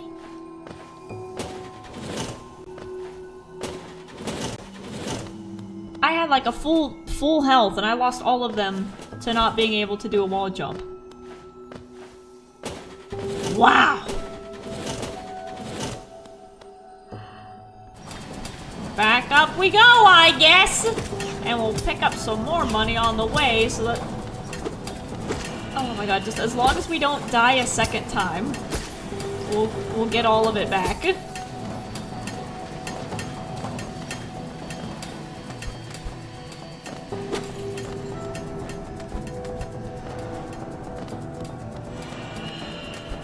Shortcut.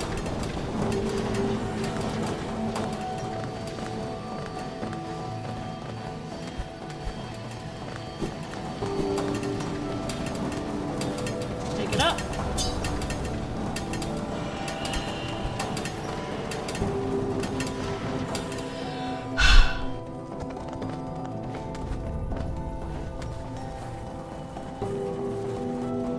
All the way up.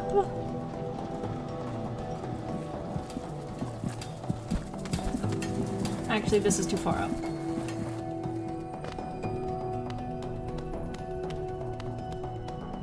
That's a sign for the other bench.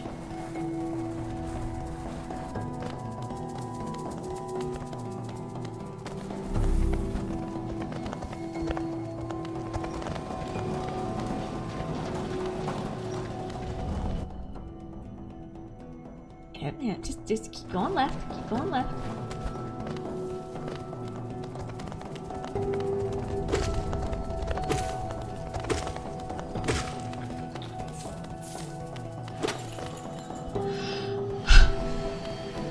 This is simply an opportunity to make more money. That's all this is. So then when we get our 1,000 back, we'll have more. Ow! My face! You hurt my face!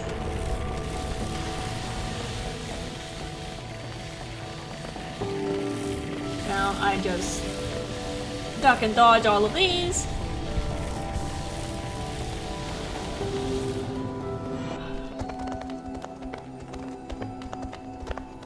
And we start again.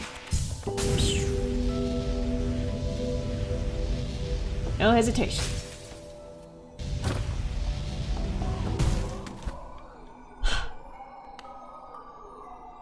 Get over here! Get your butt over here. I know you can see me. I know you can. Come here.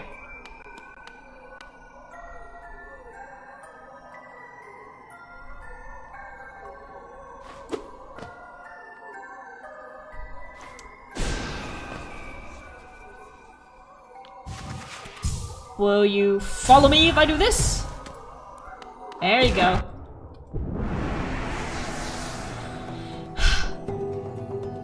Ah, 1,410. We're back on track. Pew!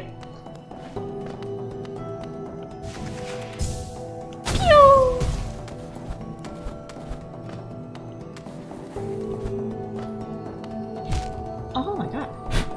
Come on, buttons.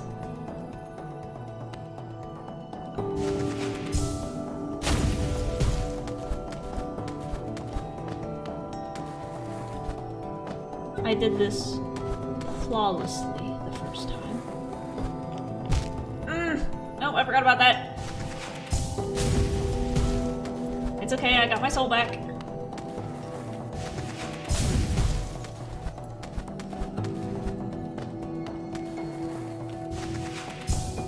Pew!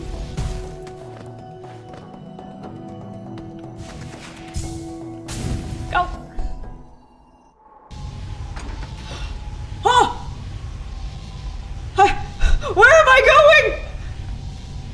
Stop! Stop! Ah! I just went back! Stop! Stop!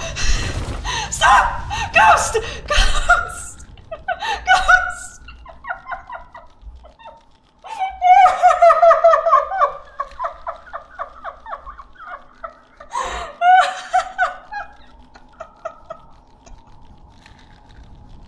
It just kept going! I went through the elevator! I thought that thing was supposed to stop me!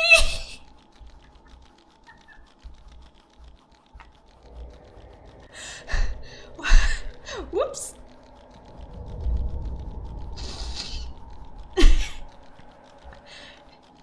Anyways. Am I supposed to kill this thing? I mean, I've only got 2 hearts, so...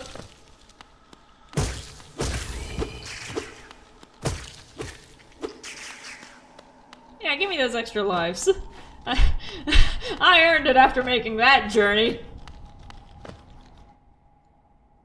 We're back in the King's Pass. We're back where we started.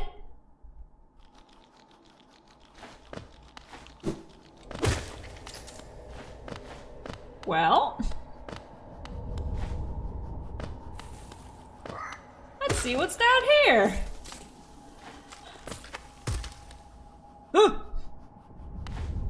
Never mind, let's go. Let's go back to Dirtmouth. I want to go back to Dirtmouth. This is scary.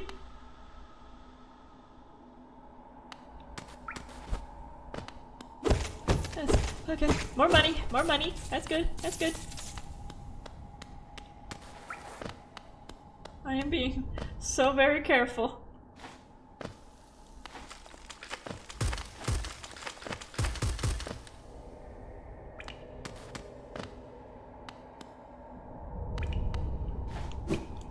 Oh, I can make it over here now. Secret. Higher beings, these words are for you alone. Within our lands, do not hide your true form. Let all bask in your majesty, for only this kingdom could produce one such as you.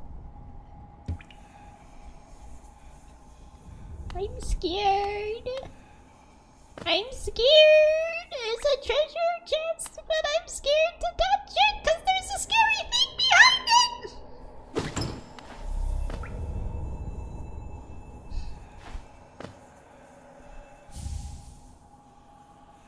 I got a badge. I got a badge.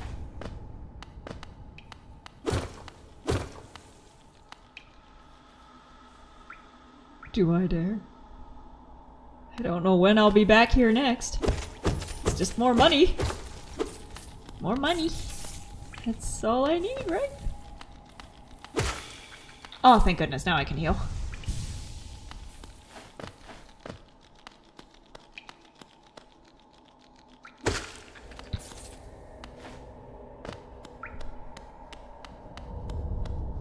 Is this where I started? Oh, yep, this is where I fell down in the beginning. Okay, so that didn't take me anywhere new. I just found something really cool.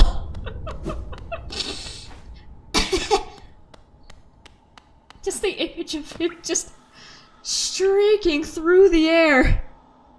Not being stopped by anything. It's just... wow.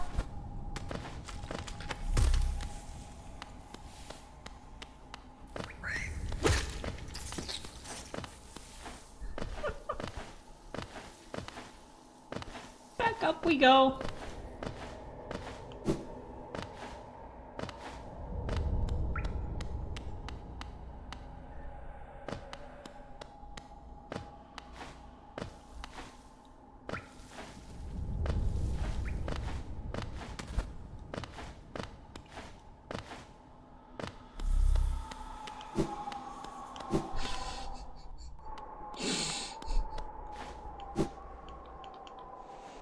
Bonk. Back to Dirtmouth. We'll just go back to our regular plan of just going around the Forgotten Crossroads and just hitting the level 1 creatures.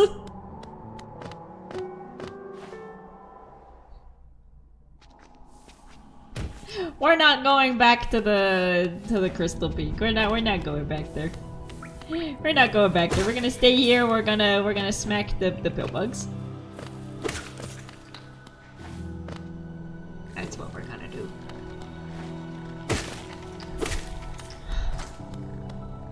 Time to explore the remembered crossroads. Yeah, they ain't forgotten anymore. We know them like the back of our hand.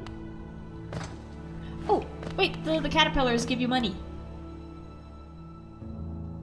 This is the road to the caterpillars, right? Yes! Yes! Hello! There's more of you now! Whee! Oh!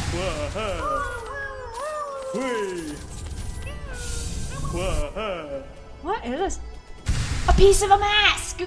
We can buy the other piece of the mask! Oh, thank you! Thank you, sirs!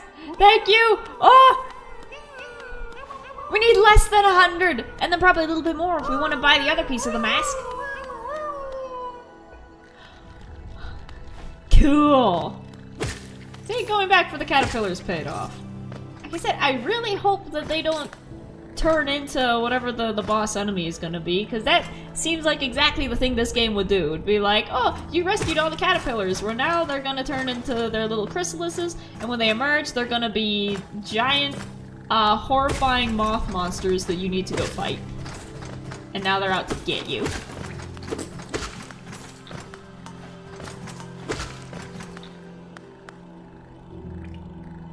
I still remember, this is gonna be very obscure. But, when I was a kid, and we would go to the orthodontist, our orthodontist had, an arcade machine in the lobby, you know, for you to play where you were waiting. Which was really cool. And he had, like, Street Fighter. There was another game on there, and it was like a digital screen arcade machine. And there was another game on there where you were basically, you know, Commander G.I. Joe soldier, and you were fighting all of these aliens that had come down to Earth. And there was my brother was getting some sort of procedure done, which meant that I got to hang out in the lobby for quite a while. Long enough that I was able to complete the game. And at the end of it, the commander who'd been talking to you the entire time, being like, you must destroy the enemies, you must destroy the aliens to protect the Earth.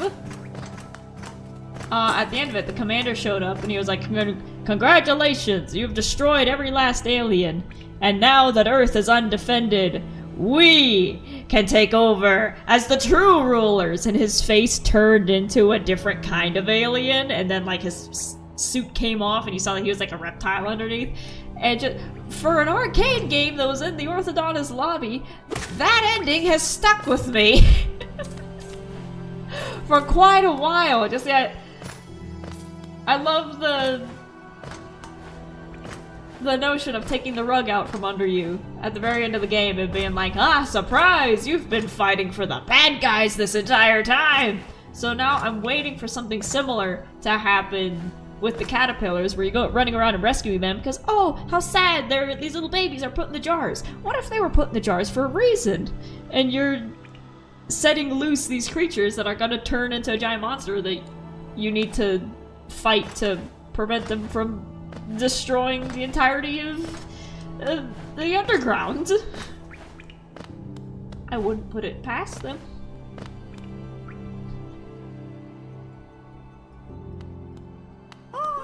Does the money reset? No. Okay. I need to fight, like, 10 more things. There we go. These guys reset. That's what I needed.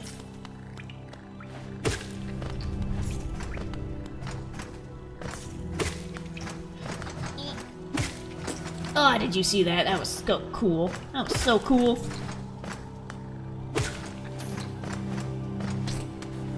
I'm the best at this game, even though I couldn't do a simple wall jump just a few minutes ago. I'm never gonna let myself live that down. Although, not to blame the controls, but I am getting a little worried about my Switch buttons. Because I wore out my 3DS to the point where the buttons no longer work. And I'm realizing that my Switch is indeed going on like 5 years old. Which is old for a game console. And I'm worried that my Mario Karting might have worn the buttons out a little bit.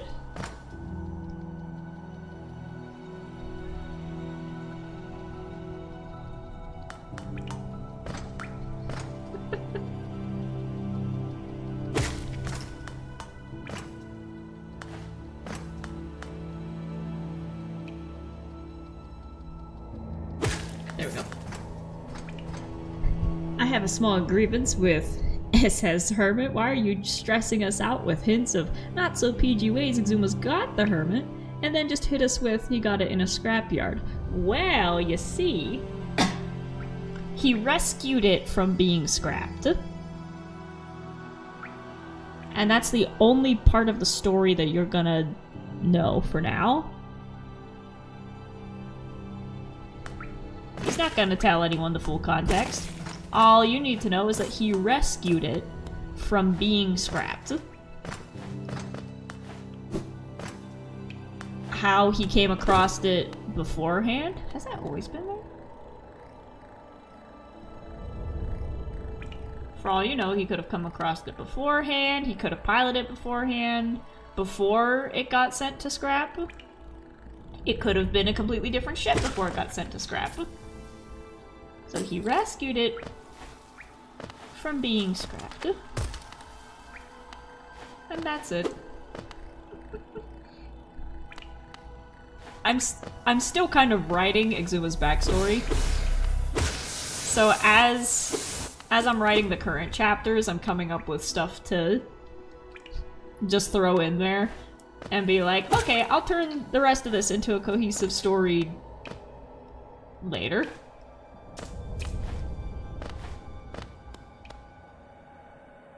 Oh, this is new. Do I dare? No, I only need 10 more gems before I can buy that lantern. Ouch! And I'm gonna get those by just walking around here.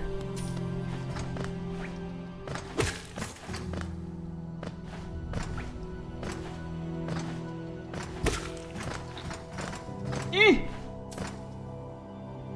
1,800, but I would like to get a little bit more. So I can also buy that rotten egg and see if that'll work on our buddy in the... wherever they are.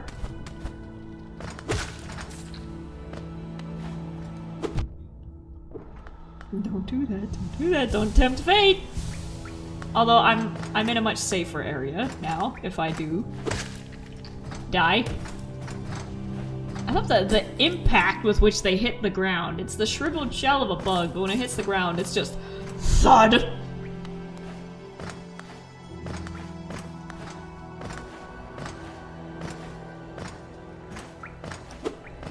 I mean, obviously this entire game is beautiful, but like, the sound effects are also top tier along with everything else.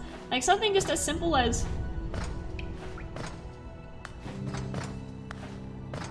the little clunk you get when you land on a platform just adds so much.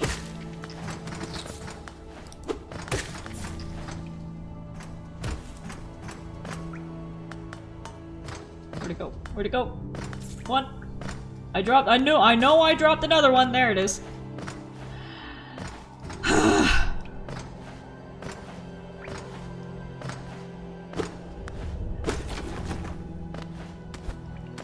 Have we done it? Have we grinded? Have we ground enough?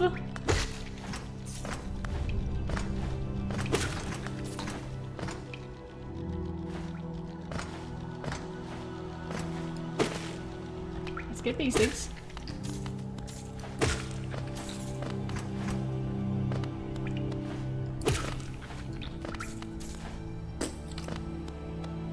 It just made a little fart sound.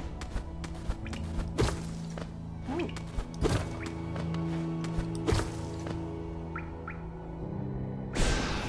Ah, dang it, I thought I could shoot upwards. That looks like... with the sunlight coming in and the little crack up there, that looks like something that we can break through.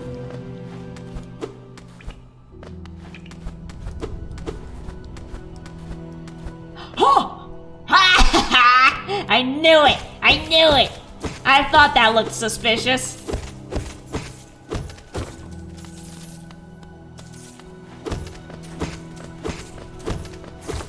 Gimme, gimme, gimme all that money. Now I have enough for the lantern and the rotten egg. Provided I don't die on the other side of this. Ooh.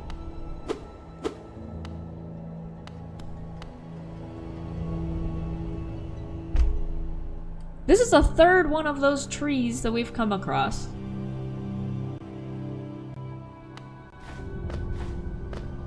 And it doesn't look like it's doing anything.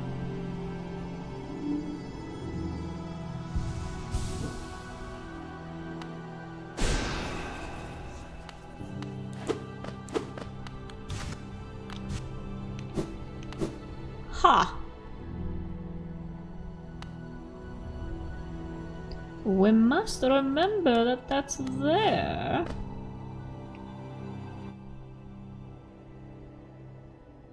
Isn't that where the butterflies were, or where the caterpillars were? No, I've never been in this area. Because we've been to spots where we rescued the caterpillars.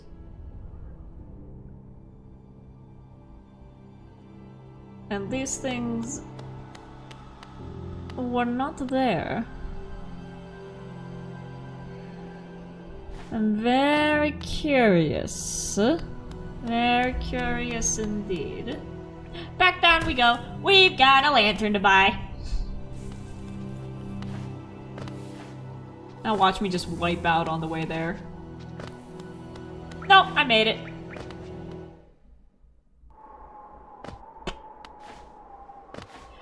I'm coming! That took way longer than it should have. But I'm here to buy a lantern now. 立ってますちよ 1,800. What's more important, a light to guide your way or a friend who'll stay by your side? Why not both? And we have $60 left to buy the rancid egg. It's not rotten, it's rancid. Purely because I want to see what happens if we hand that off to our buddy over here. Well, now how do I use the lantern now?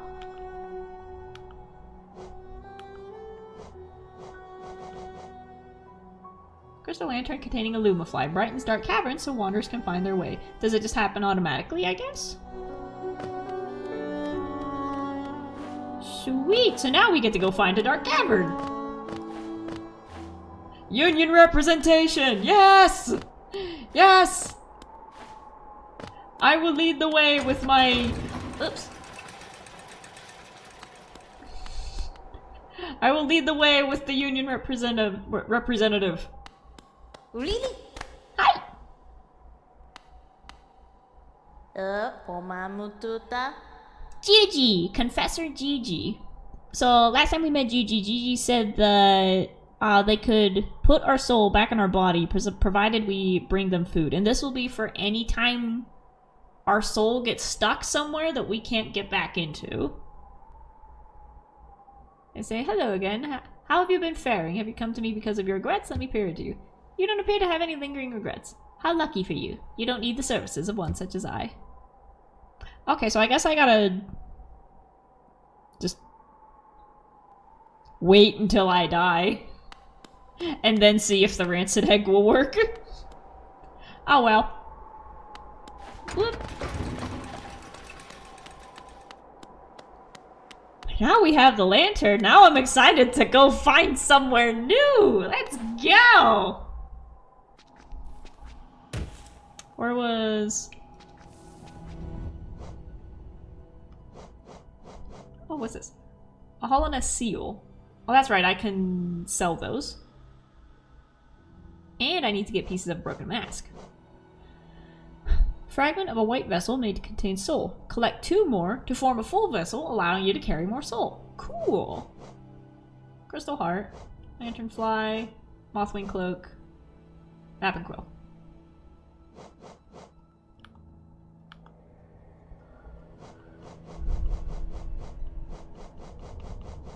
Let's take a look at the things that we fought.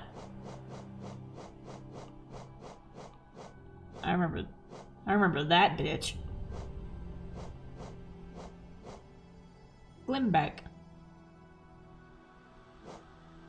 Crystal Hunter. Crystal Crawler. Husk Miner. My love! Defeat one more? Oh no, there isn't another one in there somewhere. Oh well, let's go find a dark cavern. I know there's one over here. I also need to make my money back because I only have $7 to my name now. And I was just...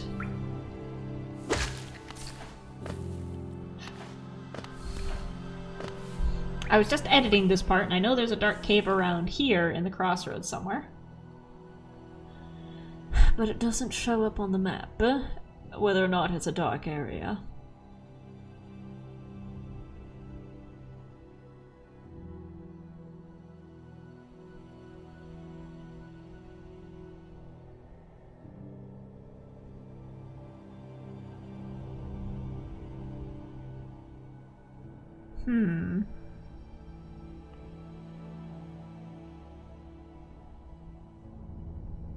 I was just in all of that area. Oh, the one down there.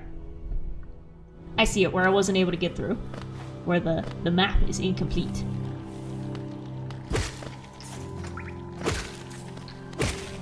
Come here, I'm back for more. Not that one. This one.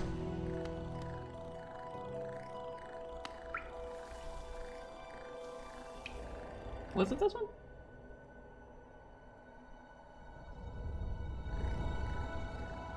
No, this is where I said it was too risky, but now...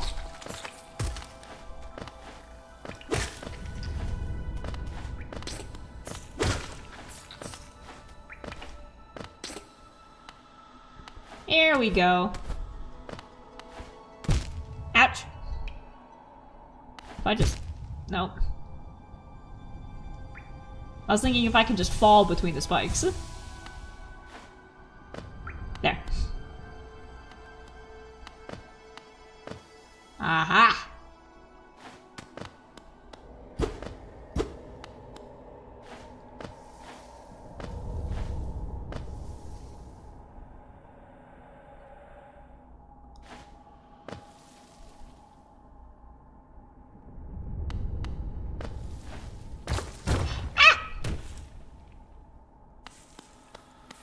Okay, this is new.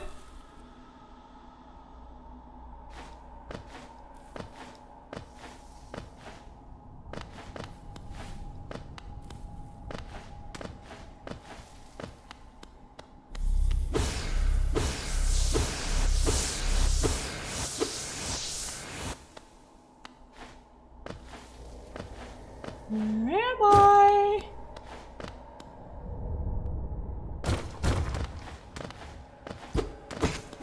This place has money in it, so it can't be that bad.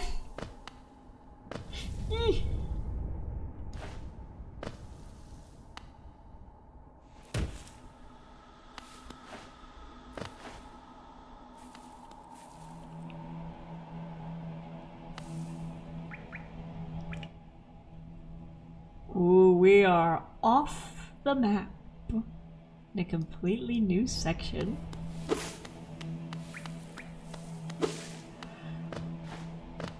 I love that you can... What is that?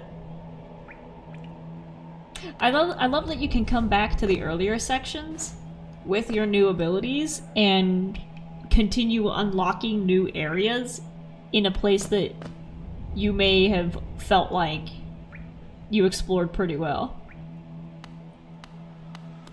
It's the Union! Moloch!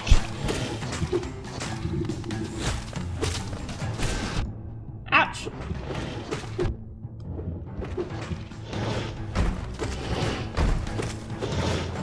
It's a boss fight! It's a boss fight, everybody! Let's go! Let's go! I need to heal. Don't hit me! Don't hit me! Oh, big loop, big lob, big lob. Ouch! Heal! heal, heal!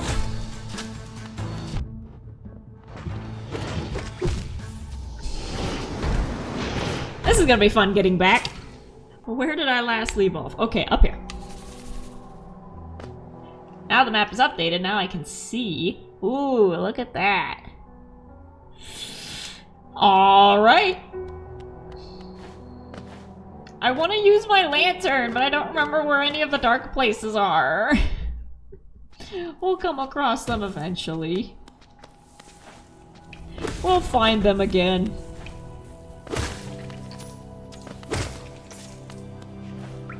So I pick up my quarters to replenish my stock.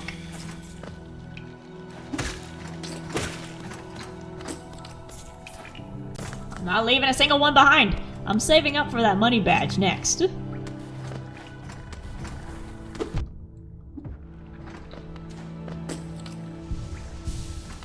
So that I can absorb things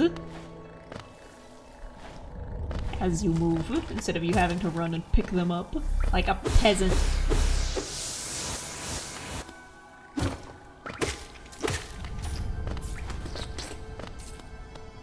And a boop, and a boop, and a boop, and drop.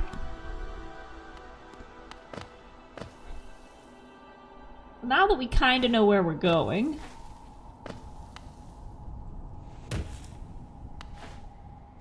it'll be easier to get back.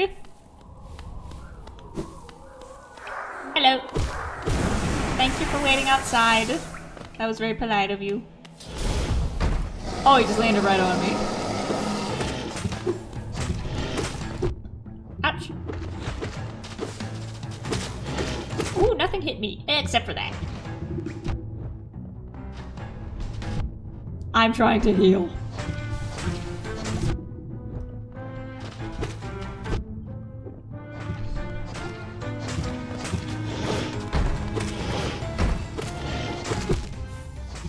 Ouch. Okay, it's officially a Hollow Knight stream. I'm dying repeatedly to the same boss over and over again. But it doesn't really matter, because we already spent all of our money, and therefore we have nothing to lose.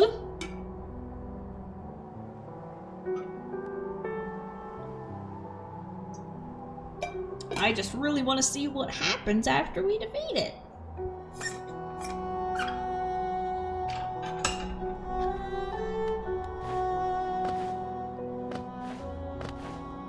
This is the part in the episode where I'll just edit it to cut to me beating the guy.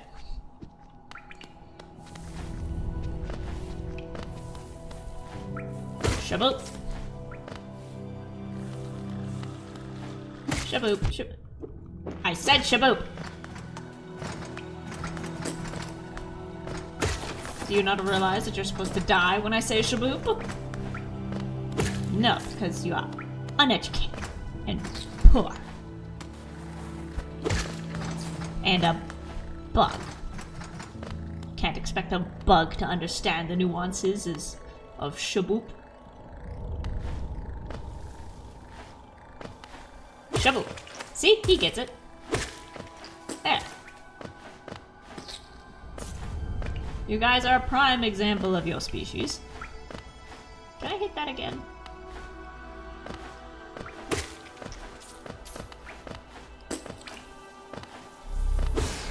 Eight reloads.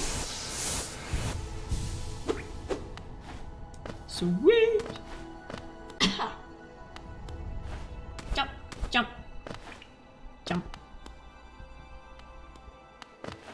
jump, jump, jump.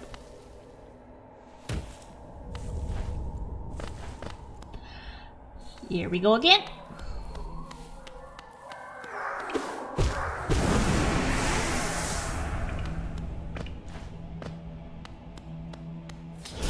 Thee. We're gonna start off with one of those.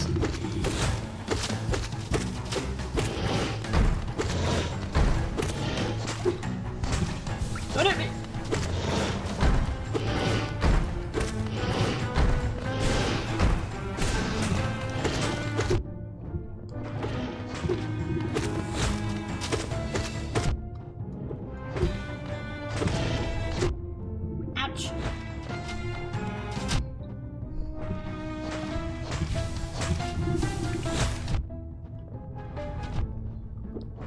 I'm doing the same thing as I would with other bosses. I'm trying to heal right in their line of fire.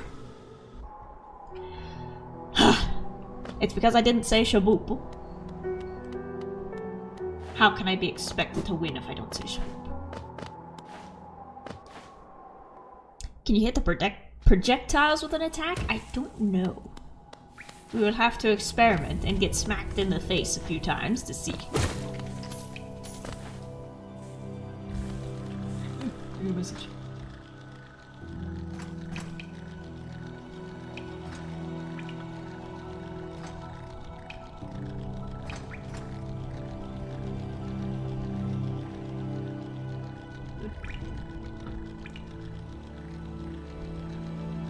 Here we go.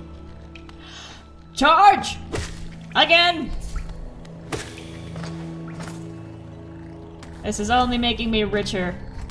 As every time I try, I come back with the spoils from more enemies. And I just lost my quarters in the spikes. Don't you just hate it when that happens? Ow!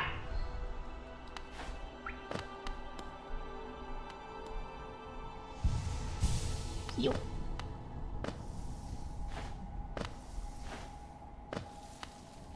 Swoosh.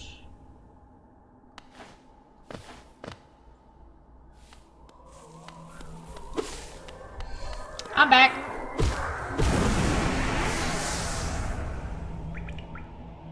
I'm curious if more of that will ever get explained. I'm sure it will.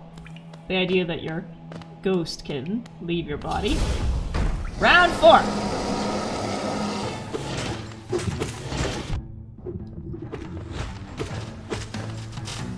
Did you see that? I dodged it all.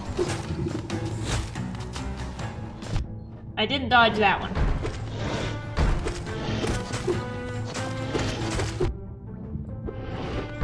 Ah, you just landed your butt right on me.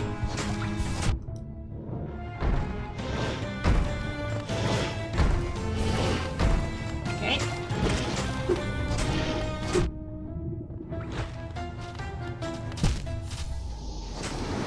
Why is this so hard? Why is this so difficult?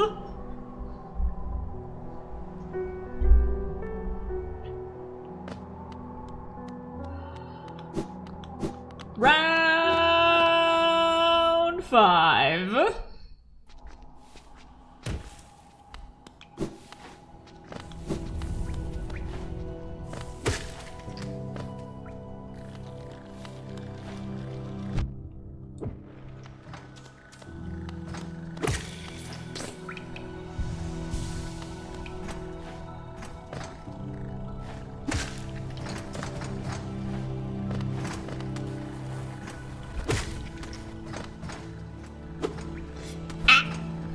I missed.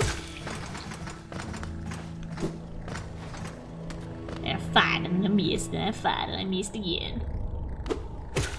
Story of my life.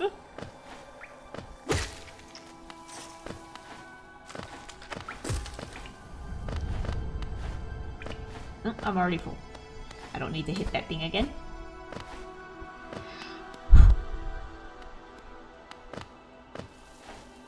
I fully acknowledge that this is one of those fights that I don't have to do, but I really want to.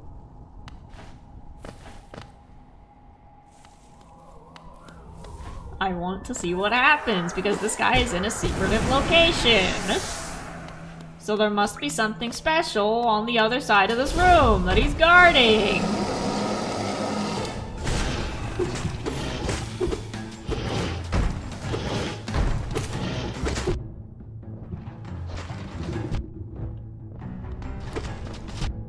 I need to learn that the wall will not protect me in the slightest. Ow! Nope.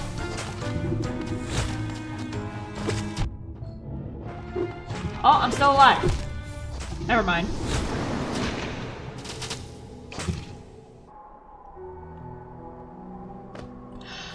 Round 6. I feel like I just need to bazooka that thing. Like I need heavy artillery to take that thing out. All the other ones, they're like, ooh, they have a sword, and there's some sort of timing that you could figure out to dodge the attacks. But that thing is just... You need a blowtorch. You need a blowtorch to take care of that thing. Maybe some insect repellent.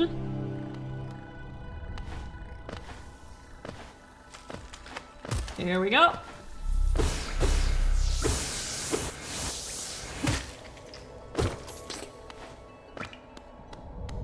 And up, up. Ouch. Up.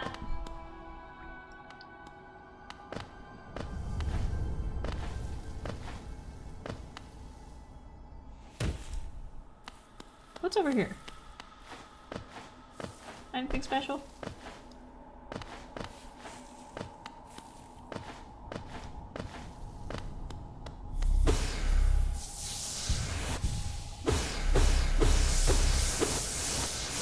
There we go.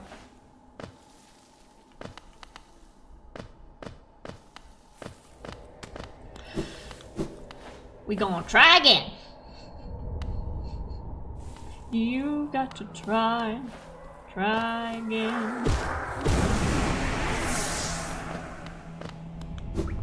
Come here, you nasty.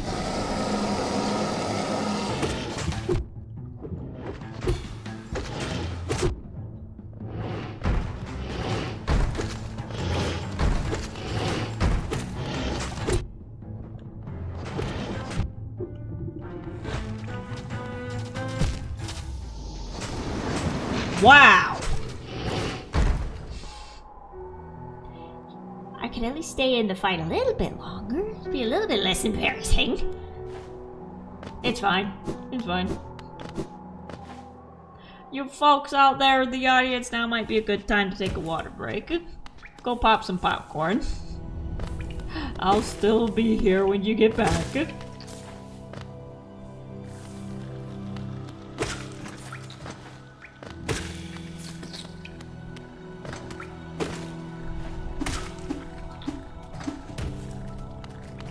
Quarters.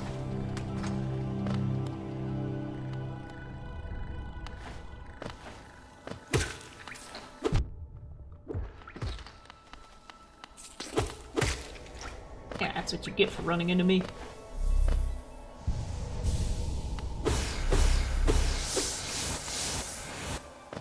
What if I already drank 5 waters? Well, then now's a good time for a bathroom break.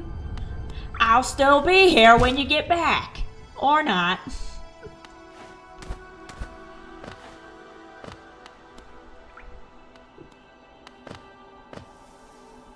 Jump, jump. I just refilled this thing.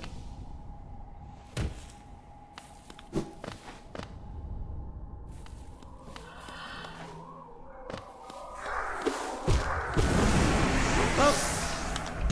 Crack my knuckles. Check out the wrist, check out the arm, check out the arm. Crack the back.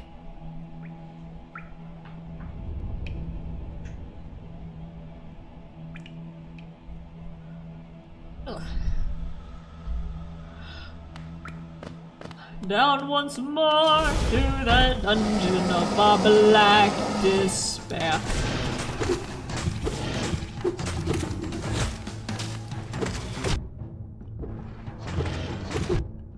No way to shield from that.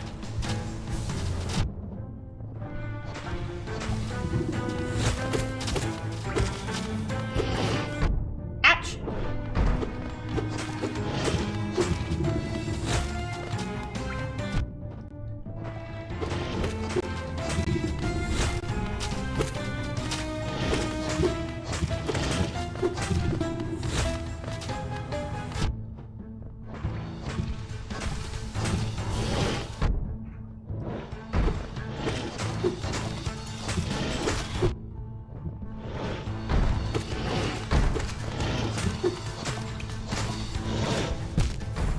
In the middle of healing, you asshole.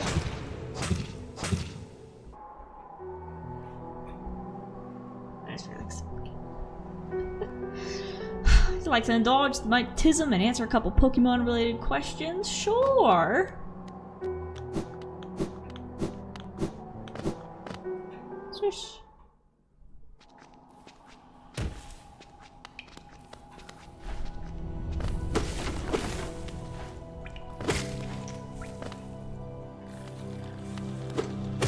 Back. Back. Back.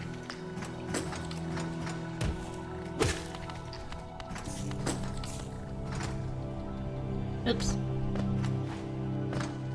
I'll just pick up more quarters.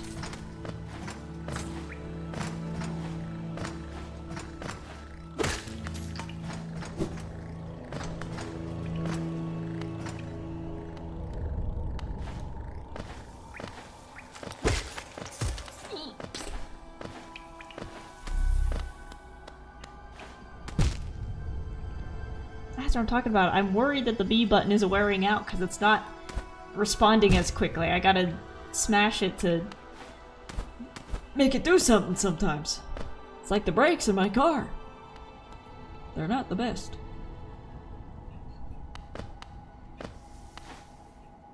Let's see. If you had to put your stats into Pokemon stats, what would they look like? Low HP, high special attack? Yeah. Yeah, because, like, I would run out of energy very quickly, but I could pack a mean wallop. I'd be able to blast somebody off the face of the earth, but I could only do it once before I had to lie down. Where would you place your base stat total? Fully evolved mons can range from 400 to 600. I guess... I haven't looked at the numbers Pokemon too much. Probably high 400s.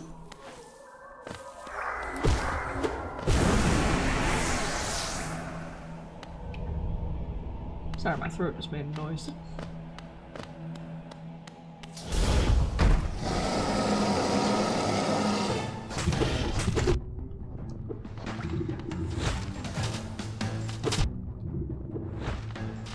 Why am I did not get hit 5 times already.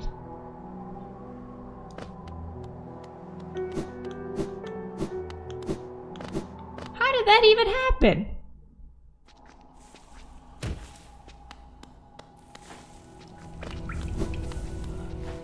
Okay. Let's try again.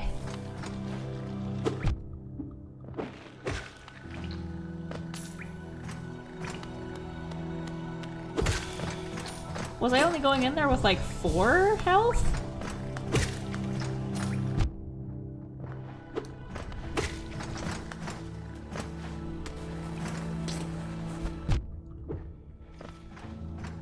Now I'm running into all these guys, and I just missed.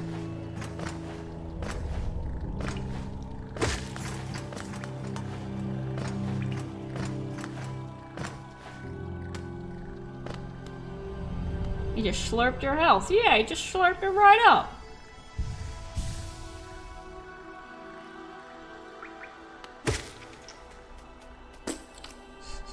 I love the little when they hit the ground.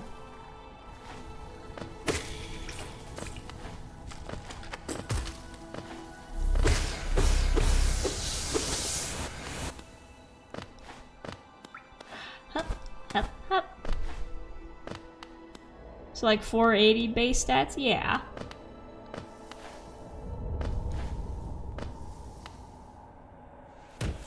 And then it could go up from leveling up. So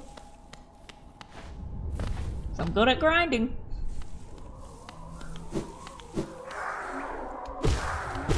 At least I like to say I am. My power comes from the hard work that I put into things.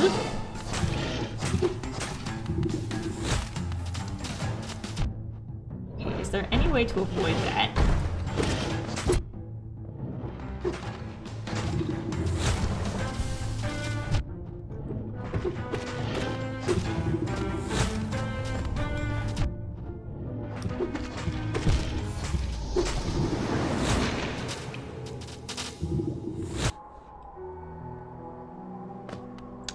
Once more.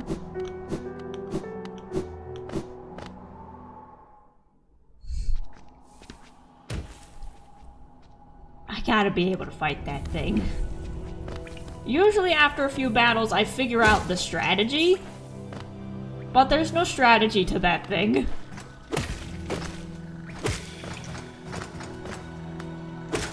At least none that I can see.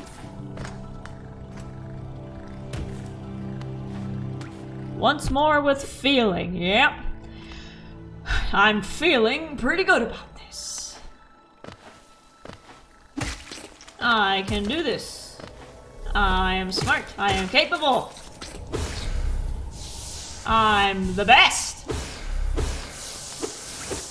I am being the brave. I will charge into the face of danger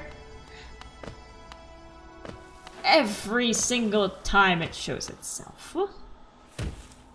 I will not hesitate to leap back into the jaws of death.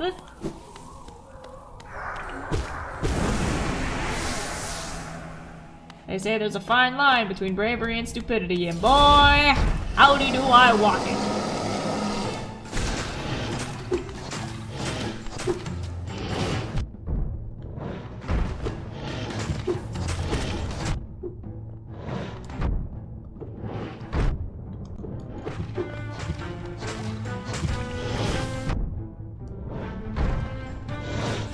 Oh, I thought I was dead. Well, now I'm dead. You know what? We might have to come back to that guy. We might have to come back to that thing later. Because I'm officially getting sick of it.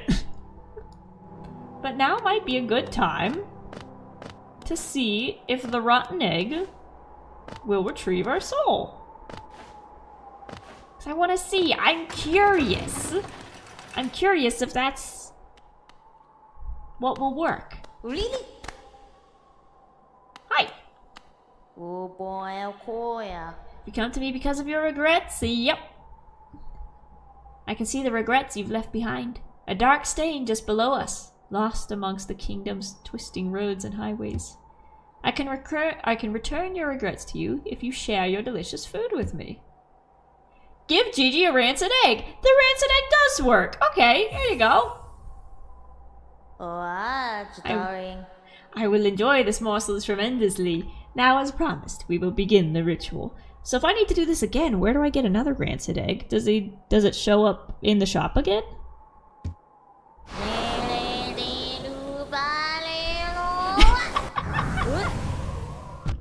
Oh, wait, I still need to hit it.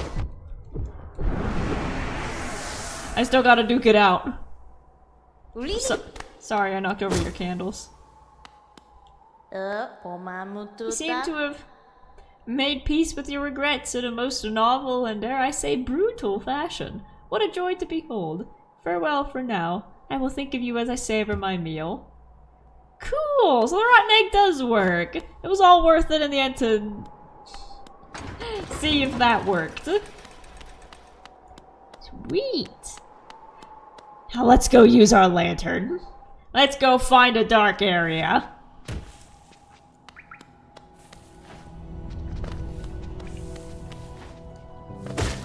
I know that there was one in Green Path. There might have been a few in Green Path. It's just a question of finding them. I also kind of want to go down and find the lady who helps you with the badges.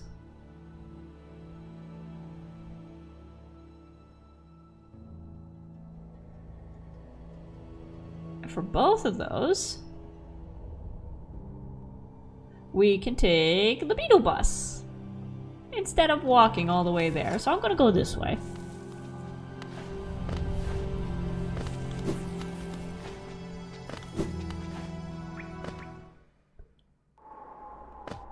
And we're gonna take the stag stagecoach.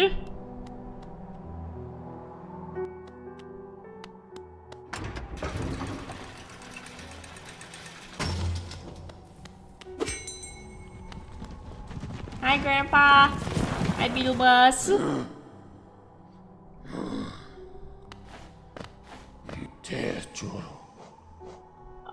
Crossroads. Green Path, Queen Station, City Storerooms. Let's continue down the crossroads to see if we can find the badge shopkeeper again. Thank you.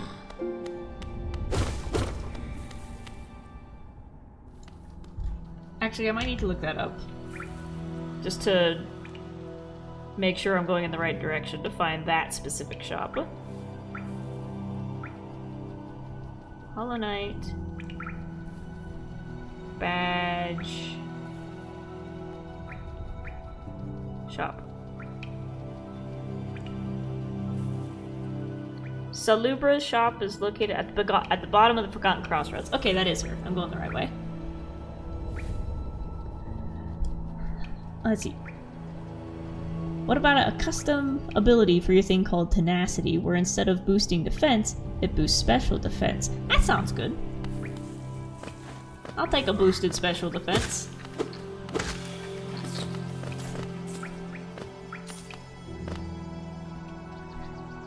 Are you turning me into a Pokemon? I presume.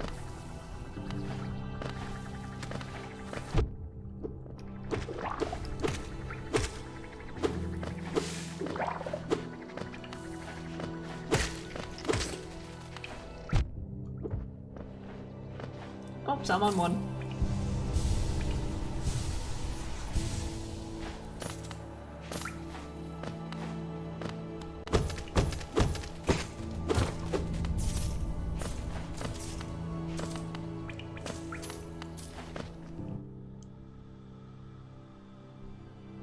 Yep, down and to the right.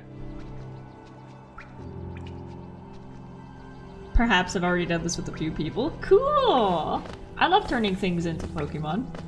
Or stuff like, oh, what if this person was a dog? What kind of dog would they be? If this person was a car, what kind of car would they be? Stuff like that. I love that. I would be a toy poodle.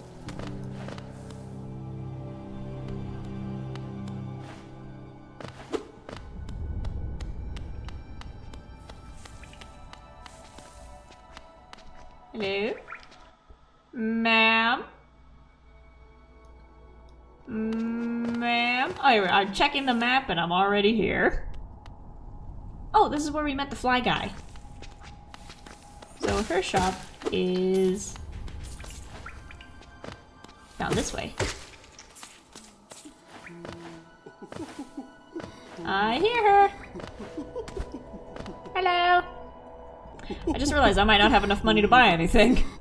I just need to get more notches available. Lifeblood Heart. Here we go. Buy this and you'll be able to wear more of your charms at once.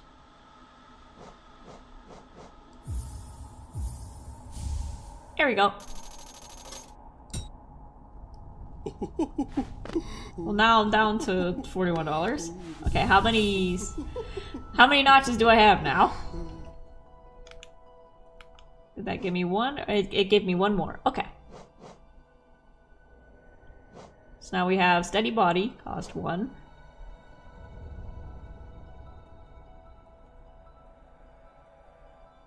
Spell Twister reduces the soul cost of casting spells. And my compass. I'm not getting rid of the compass.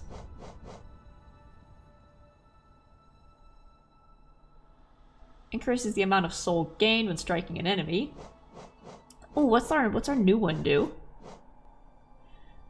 Fury of the Fallen embodies the fury and heroism that comes upon those who are about to die. When close to death, the bearer's strength will increase.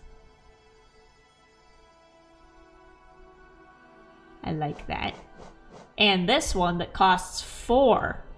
If we take everything off, it'll draw in soul from the surrounding air.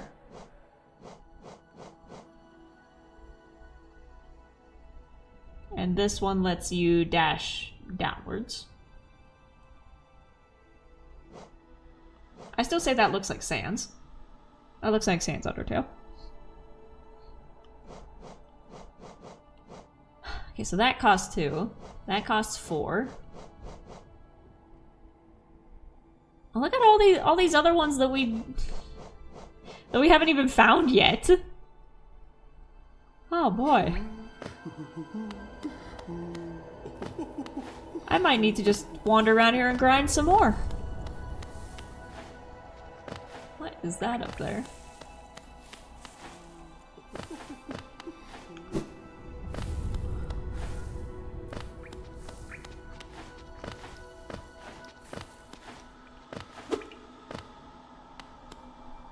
Oh, this is where I had a fight. Okay. So we need more money so we can get more notches so we can wear more charms.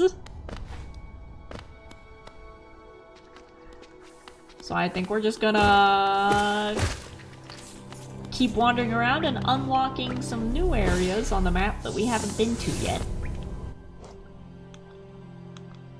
So while I'm down here, it looks like we got everything here. So if we head back up to the stag, then we can go back into Green Path, because there's still a lot of stuff in Green Path that we haven't seen yet. I think that sounds like a plan.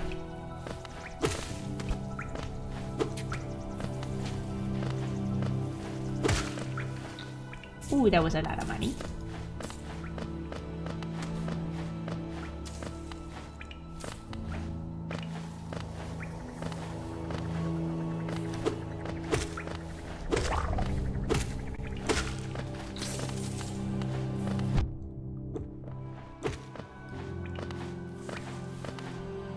Oh, I'm up here. I went the wrong way!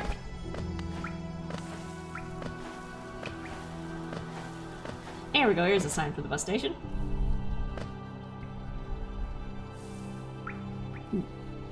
If you were a car, I'd say you were a Ford Fiesta. I can see that.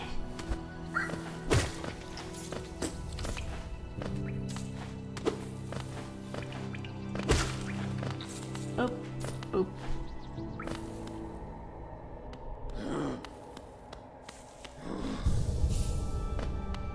Hello, I'm back. Let's go to Green Path, see if we can unlock some more rooms. Thank you. Oh wait, I didn't listen to what he's had to say about here. My, this place is much changed since I last saw it. The greenery grows so wild, the station's likely to be consumed by it. Eager to travel the stagways? Okay, that's it. Goodbye, Beetle Bus! Respawn here.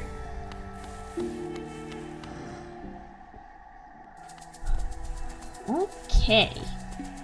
I forgot these mosquitoes hate you a bit more. So right below us... Actually, right above us is the lake. I want to see...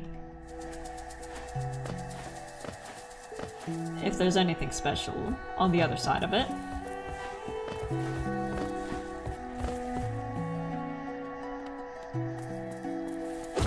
I forgot about the suspicious-looking mushrooms.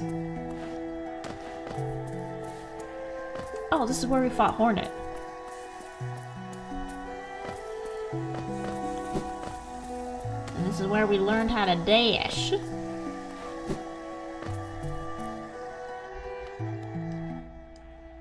Yep.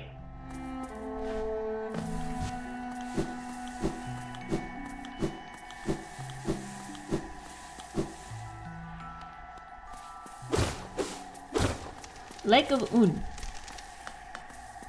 Wasn't Quirrell in here before? Yeah, Quirrell was here. And there's this weird slug-looking thing in the back. It's like looking at a slug head-on. That actually looks like it fell through. Huh. Anyways. Pow! Nope, there's nothing over here. I was mistaken. I was greatly mistaken. Never mind. Oh no! Oh no! No! No! No! Ghost! Ghost! No! Oh, thank goodness. He would have just gone the entire length of this entire area until ending up over there. Okay, so there's nothing on the other side of the lake. We satisfied that curiosity. Scratch that itch. 'Twas worth a shot. So now let's head downwards and see what's in that spot down there.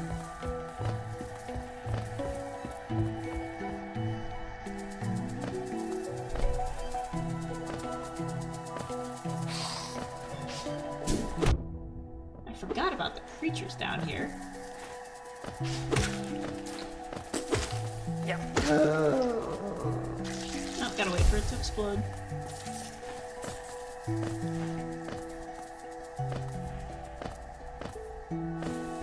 We zigzag.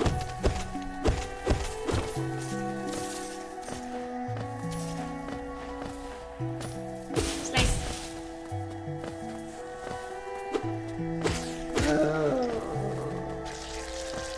Oh yeah, I have a stronger sword this time, so this will actually be a little bit easier. Huh!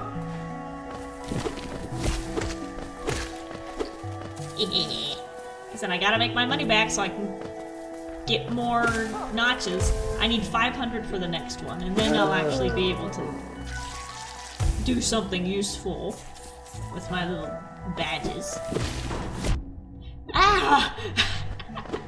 It hit me back!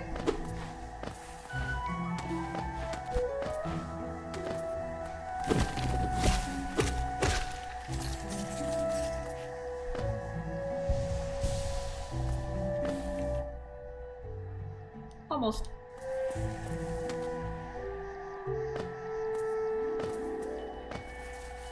Oh, right, the thorns. Ouch. These are covering this area. I can also wall jump now to get past these. What are you? Snack.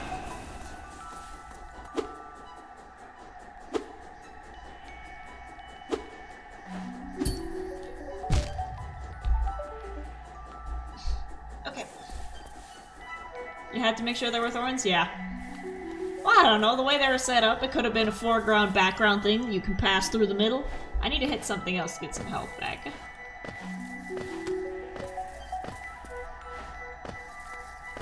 I don't recall being over here at all. Ooh, inspect. From moss and leaf our life is drawn. While it grows upon the path, we shall never wilt.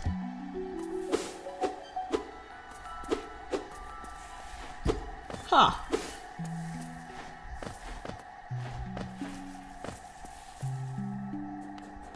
Well, I'm still in the same situation I was.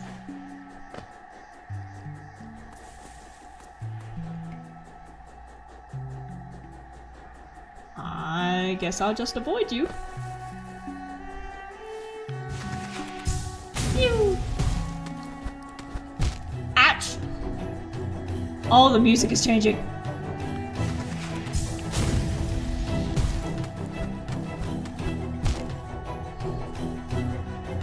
I need to go heal. I need to go smack something so I can heal. But there's nothing down here that I can smack. Give me a mosquito, something, anything. You. Aw, it doesn't respawn. Ah! I fell for it! I fell for it! But now the map is updated. Let's see. That is exactly where I want it to go. Ooh. This is fun. Like I said, it's fun coming back to the older areas with the new abilities and checking out all the new spots that you can unlock. So I imagine that's how we're gonna end up finding the next section. Because we definitely didn't 100% Crystal Peak. I'm sure there's still a lot of hidden stuff around there that I missed. But so far, it seems like I accomplished the story thing that I had to do there.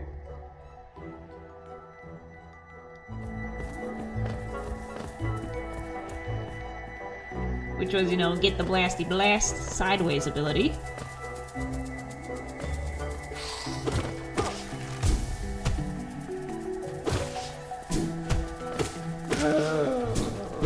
Oh, I thought you were dead. Yeah, you didn't like that, did you? And back down I go.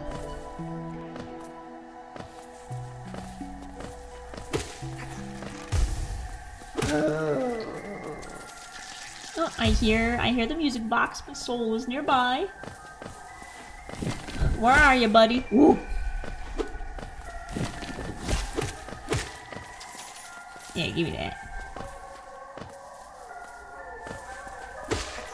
There you are. I see your little horns.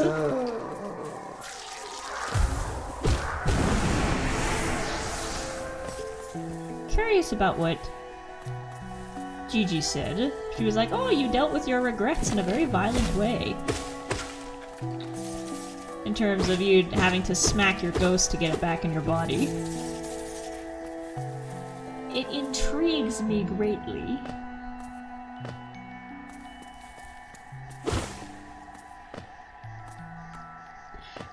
Ah! Okay, so this is the opposite direction of where I was. Ooh. Oh, that looked like an eye up there. Was that in the way of that? Okay, so this is where I already was.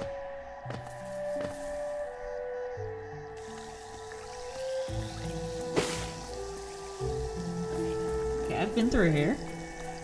Soraylis, welcome, welcome! We've unlocked some new abilities, so now I'm running back through all the different places we've been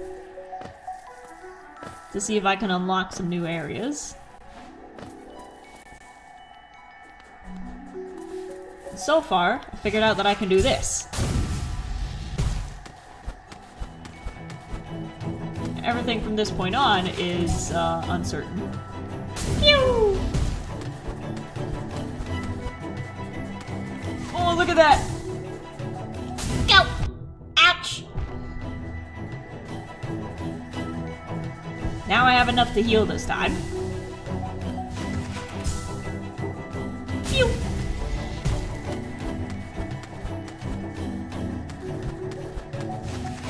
Let's go a little bit higher.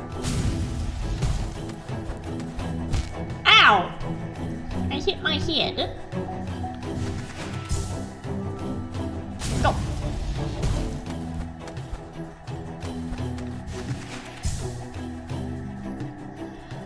Pew! Ah! There's nothing around here to smack to recharge myself. Oh, come on. The power of Noom, yeah! Okay, I'm just gonna brute force this. Ouch. That's what I get for brute forcing it. Oh, we're at the top again. You should have seen it earlier. I hit the perfect shot, and I ended up going from one section all the way back to the tutorial just by doing this.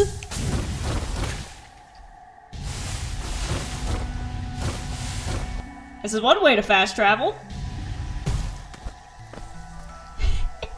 I love that.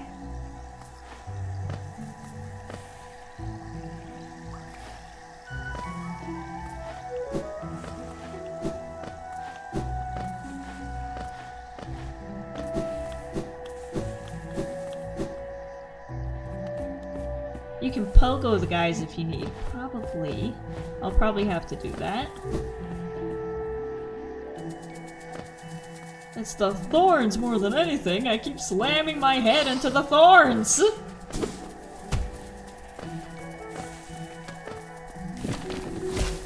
Ugh.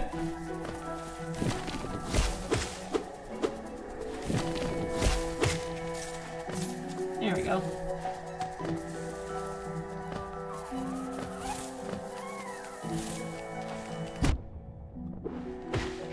I'm also not that great at pogoing things.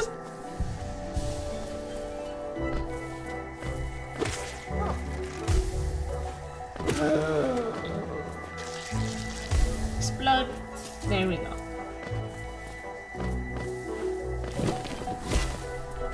This place is like an ant farm.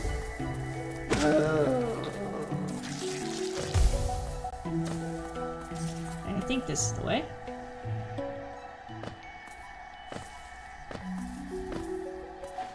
Time to try again. Okay. So, come here.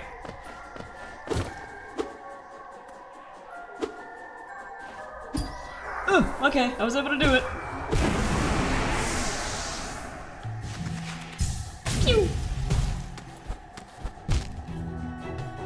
Come on. I can do this. I am an epic girl gamer.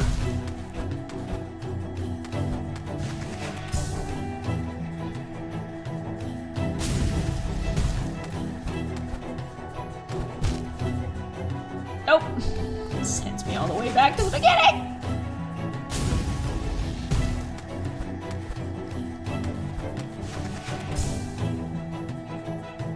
And go down.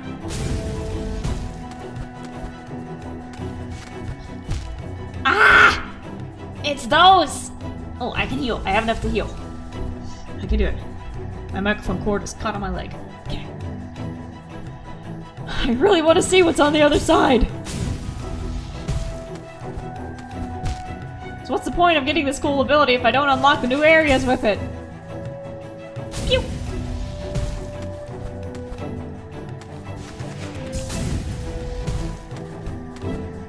I just zoom as fast as possible. That didn't work. I almost made it! If I'd been a little bit more patient, I could have had that one.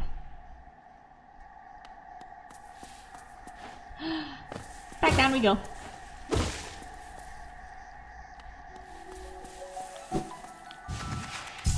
Pew! Fast travel.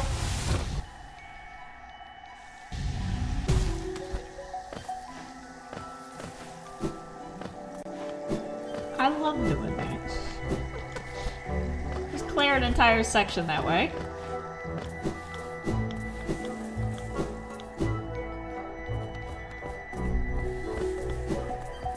And now we're gonna rapid dash our way down there.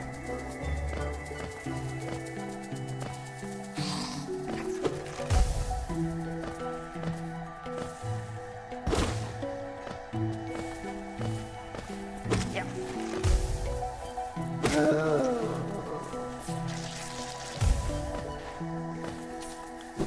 There. There's another plant.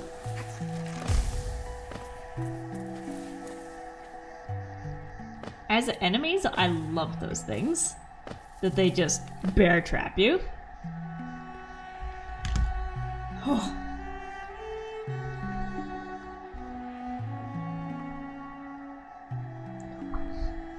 Let's see. Now that Zedef has arrived, are we about halfway through book 1 of Tales of the SS Hermit? I'd say so, yeah. I'm about to start on chapter 19, which will be of possibly 30 chapters. Maybe more, maybe less. We'll see how much I can fit inside the actual chapters.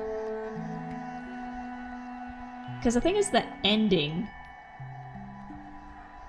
So once again, I'm gonna have a bunch of threads to tie up, but they're all really small moments that I need to figure out how to tie into a single chapter. Because most chapters, as you've seen, it's like following one character and then it'll cut away to another character. But then I'm like, okay, for the last chapter, I need to tie up the loose ends of like 6 different characters in one chapter. So maybe it'll be like multiple chapters, like 30, 31, 32. How many words is SS Hermit so far? I don't know. If you say 130,000, I'll take your word for it. I don't count. I don't count my words. I focus on making my words count. I've never understood that with authors who are like, oh, I try to write like 5,000 words a day. I'm like, you're just pressuring yourself to, again, count your words instead of making your words count. If you can tell a good story in one page, I'd rather you tell a good story in one page than stress about hitting a 5,000 word quota and ruining what should have been a simple story. Hey, so I don't count my words. I'll look at the end of the book and be like, oh wow, that's a big number. Yeah, I don't try to hit like word goals or anything. It's like, oh, I write until the chapter feels like it's done.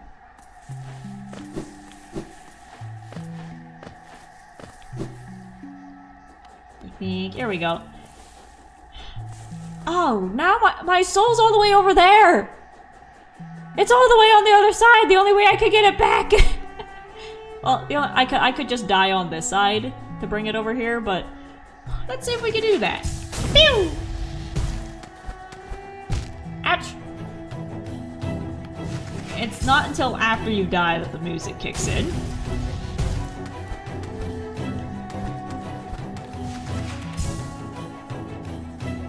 And go. Nope.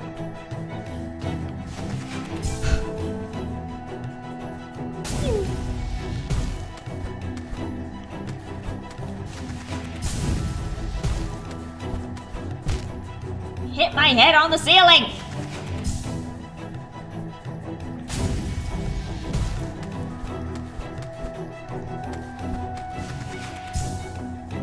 Just focus on how cute he looks. Okay. Don't jump the gun.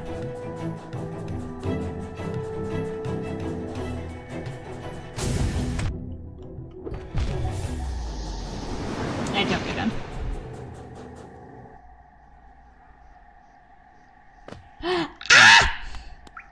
I want to accomplish something tonight. I wasn't able to beat that boss, so we had to come back here. I want to see what's on the other side of this lake. This sea of thorns. I'm not wrapping up until I accomplish that.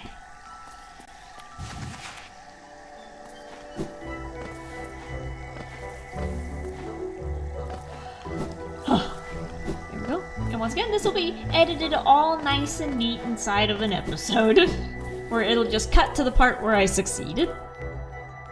So in my mind, this is no different than how I'd record an episode without an audience. Just looping through again and again. Ah!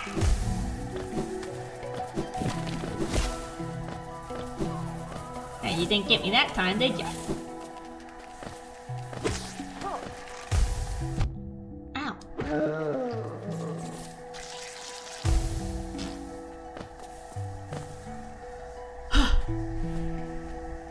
Are we going to get a Cleo backstory chapter from their perspective? Yeah! Maybe not from their perspective, but they'll tell the story.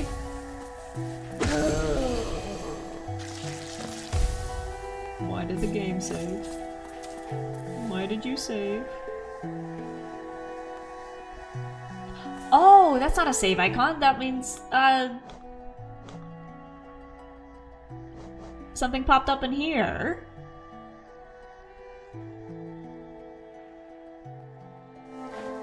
Huh.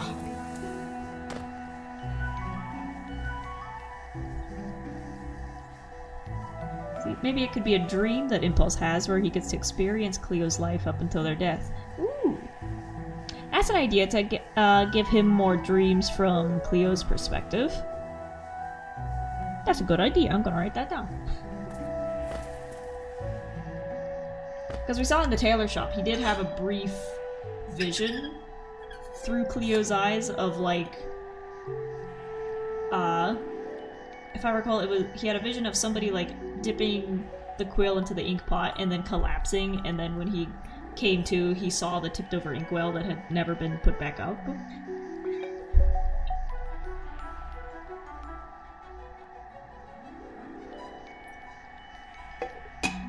I feel like writing-wise, when you're working with a big cast, there's always going to be characters that you forget are there.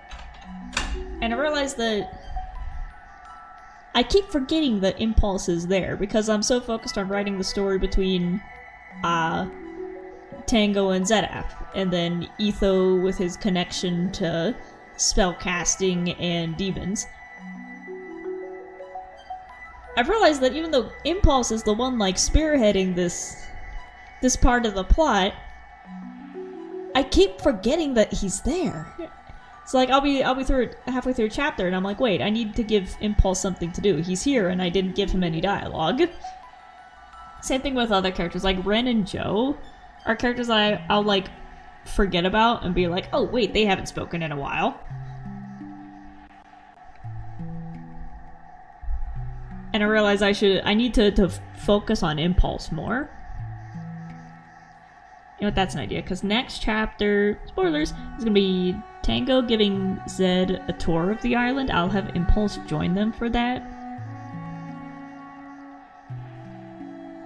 Just because I realize he hasn't really had much character moments outside of stuff dealing with Cleo. He's just kind of been there. I'll include him in the next chapter. That's something I want to do that I learned in writing class, is that, but I don't have a printer to pull it off, is that you print out the stuff. I could do it in Google Docs too, but you print out the document, you print out your story, and then you highlight in a different color every character, like when they have dialogue, when they have like internal thoughts, when they have action, so you see how much screen time each character is getting. So like if Tango gets highlighted in red, I get to see all of Tango's lines and just how big that section is compared to like another character. And I feel like that's something I would probably do at the end, because what you're seeing going up on AO3 is very much first draft. I anticipate that probably afterwards I might rework the story a little bit and, like I said, switch the order of things in some spots where, like, now that the story is complete, I'll look back and be like, okay, this moment should have happened back here and this moment should have happened up here. So no plot changes, but just like timing changes. How you'd edit a movie, basically, is kind of what I want to do. It's like I said, with Editor Brain, I was reading back through the chapters, because it's important to read the previous chapters when you're writing the next chapter to make sure that you remember where you're going, and you remember any little pieces that you put down previously to set it, anything that you set up that needs to be taken care of next. And as I was reading through, I realized, I'm like, wait, Chapter 15 and Chapter 16 need to be switched. They don't need to be, but it would read better if Chapter 16 came first and then 15. Because Chapter 16 is, it takes a village, and that's where they find the villagers and stuff. And I'm like, okay, Chapter 14 is them going back underground and investigating more about Cleo and reopening the tomb.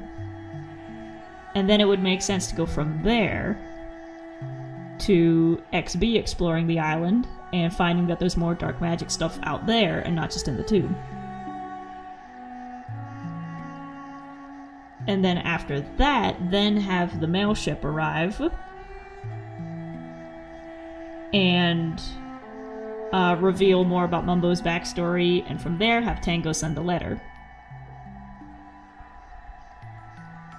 And then Chapter 17...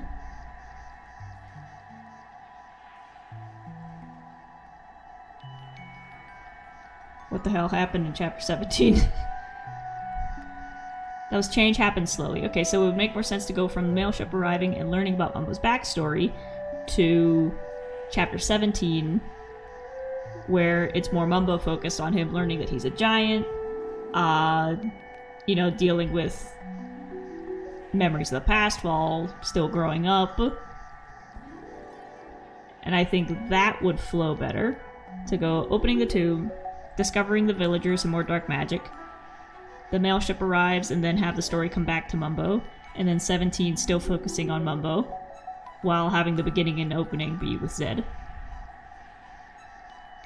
That would flow a lot better.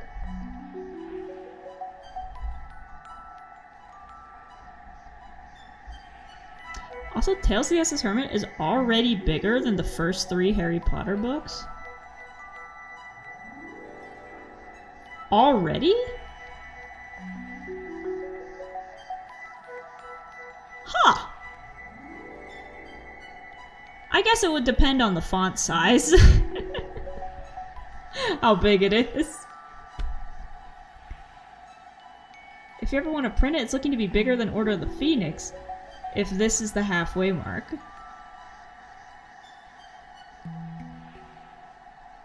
I don't think so. I thought you fib. You fib. No way I've written that much. So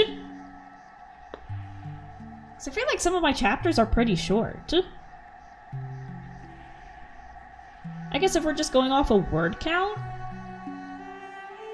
I read books way too fast, so I didn't even notice. Yeah, like, I mean, obviously, fuck J.K. Rowling. I grew up reading the Harry Potter books. I also grew up reading Sherlock Holmes. Those were the 2 that I bounced back and forth between, so it makes sense that now I'm going to write a story. I'm like, yeah, that's the right length.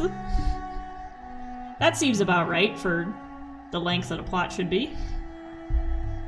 It's hard to tell without pages, though. Yeah, because with me scrolling through the pages on Google Docs, it doesn't feel like that much. It's also still really weird reading it on AO3 without paragraph breaks. I don't know how to do that. I type the story with the correct paragraph indents. And then when I put it into AO3, it takes all the paragraph indents away. And I don't know how to fix that. So if there's anybody out there who's versed in how to tell AO3 how to do things, I still can't figure out how to make paragraph breaks. But it would be cool if I could, again, not publish, but print it as a piece of fan work. Just to hold it in my hands, and then I can actually go in and put in my paragraph breaks and change the fonts in the spots where I want to change the fonts. Because I have so many ideas for ways to, like, incorporate different fonts into the stories for, like, tinfoil sign language. That could be a different font than the rest of the words to kind of imitate the words that show up when he signs with his hands. And for any time something is typed, I want to change it to an actual typewriter font to look like a letter. Alright, so there's a bunch of cool things that you can do with changing the word fonts that you can't do in AO3 because it just kind of smushes everything together to be one. You can't even... I'm sure you can, but I don't know how. You can't even make italics or bold words. So like anything like thought bubbles in a story are supposed to be in italics to show that someone's thinking it. I don't know how to make italics in AO3. Except I type it out properly in Google Docs with italics and everything. Then I put it into AO3. Gone. So there's still a lot of stuff about how to format stuff in AO3 that I just don't know how to do. So I'd really like for it to be able to print this story into an actual physical book I can hold in my hands. And include illustrations. Again, I gotta figure out how to print a book without publishing it. Because, like I said, it's a piece of fan art. You're not allowed to publish under, like, a publishing house a piece of fan work. Because that's not yours. That's not your IP. But if you print it and sell it the same way that you would a drawing, that's allowed. At least as far as I know. So if I can print the book and then, sell it on Etsy for $20, and maybe include little cards of like the character cards that I've made. I think that'd be pretty cool. Let's see. I'm a moderate to slow reader. Some of these chapters can take me a little over an hour to read. Yeah, same here. Whenever I go back to read my own chapters, I can only do like 2 at a time.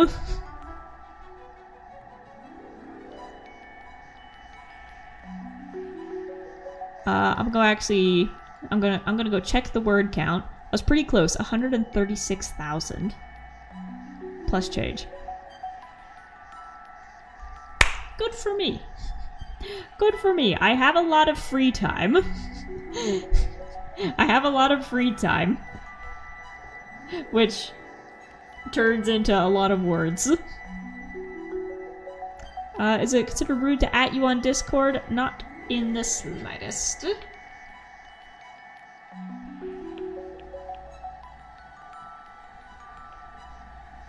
Come on, pass good.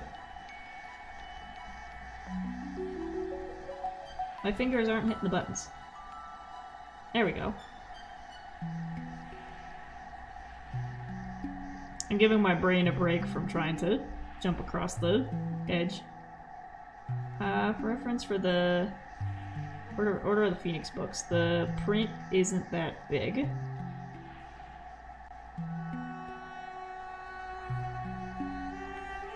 Compared to a Charles Dickens book, that's big. Charles Dickens book, you need a magnifying glass.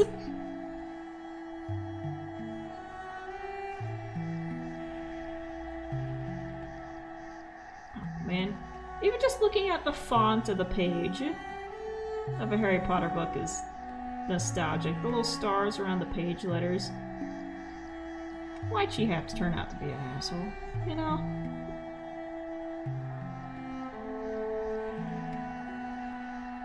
Oh well, at least I still have my Sherlock Holmes stories to read.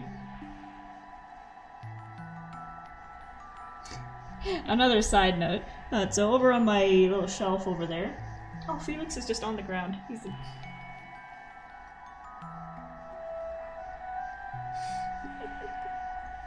He likes the carpet. Oh, he just yawned. He just yawned. Anyways, over here I have the book Hunchback of Notre Dame. And obviously my only exposure to Hunchback of Notre Dame is the Disney movie and the Broadway musical, which the musical is closer to the book in terms of like the characterization of Frollo and the ending. But I've never actually read the book. So the other day I bought it a while ago, but I never opened it. So the other day I opened it, flipped to a page, and there's a scene of one deaf guy interrogating another deaf guy, and neither of them realize that the other guy is deaf. And both of them are trying to hide it because there's other folks in the room, and I guess going in theme with the story, to be disabled is worse than being considered an idiot and bad at your job. And they're like, oh, if people... And so the police officer is like, oh, if people find out I'm deaf, I'm gonna get fired. And he's interrogating this guy who's also deaf. And it's like, it could be a Carol Burnett skit. It's one of those things where, on the underside of it, obviously it's dark, because the implications of why they have to hide it is really sad. But just the two of them misinterpreting the words, and then the one guy, the one hearing guy in the room is like, what is going on? They must be speaking in code. So it's just the one page that I opened up to in Hunchback of Notre Dame.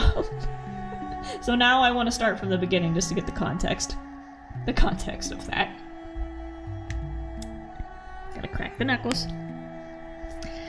I think I'm ready to take on those thorns again.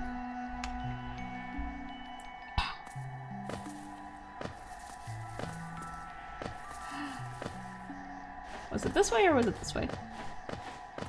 It's this way, with the thorns, obviously. Context clues. 5 tries. And 5 guys.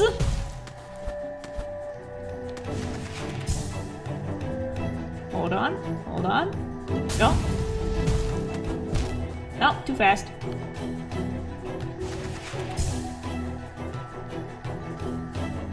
Go.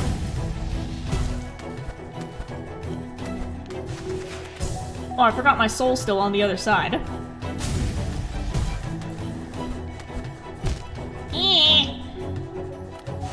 Come on.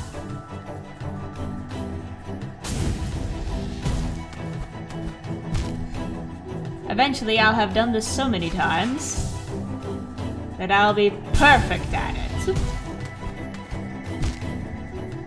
Or I'll just keep screwing up on the same spot. I'm gonna try one more time. An honest try.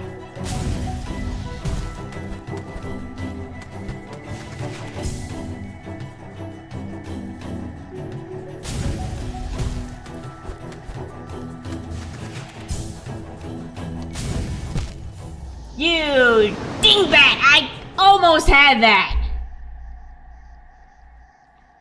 Dang it!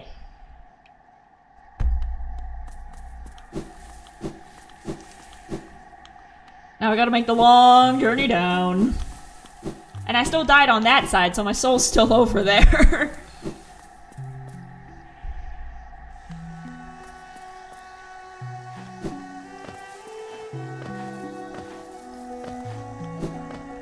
Wait. This way.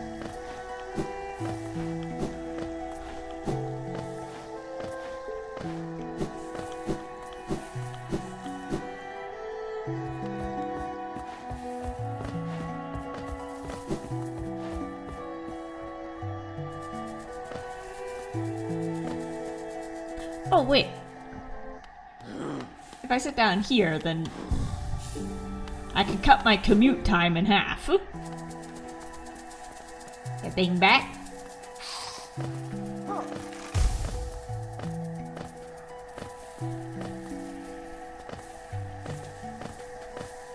Yep.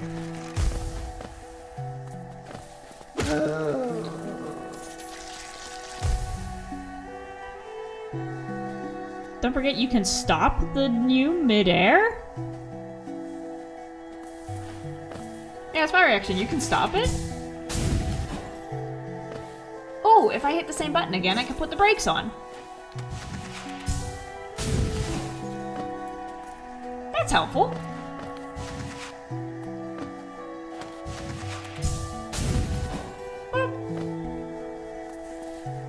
That's cool. Try that again. There we go, so now I have a little bit that I can refuel with.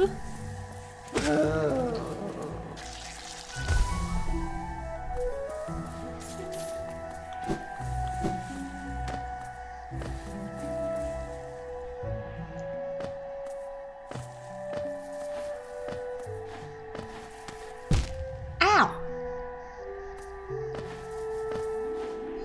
Well, that was just stupid.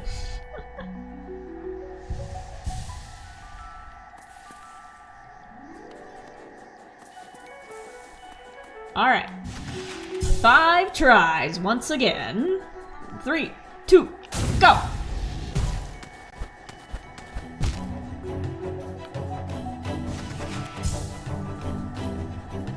Cue the epic montage.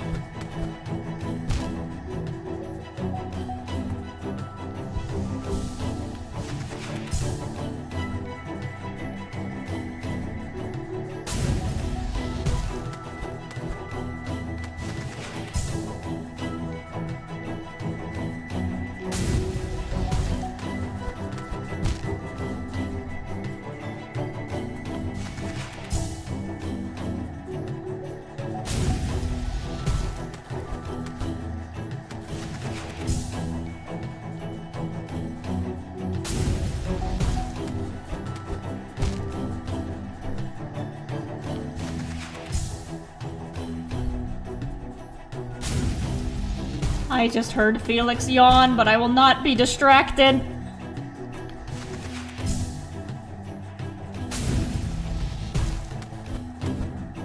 palms are so sweaty. It's on my shirt. Bomb spaghetti!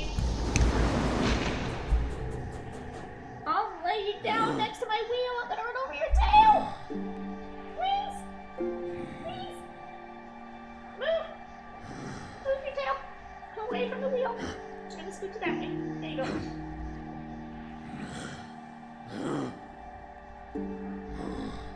I'm gonna pick my cat for support. Okay.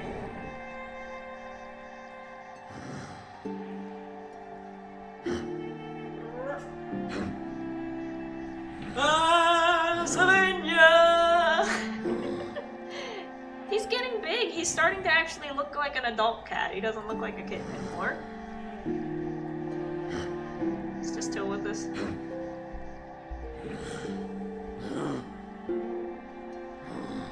What's up, buddy?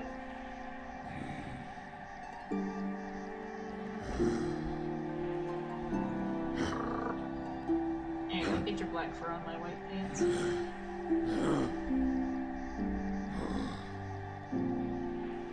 you go, you wanna chill over there?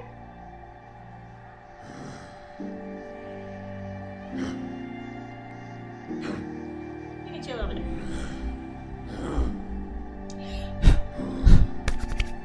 I'd recommend dashing in between the thorn gaps and then moving back towards the wall. That's an idea.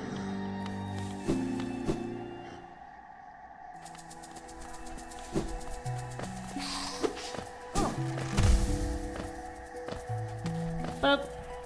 Boop. Boop. Yep.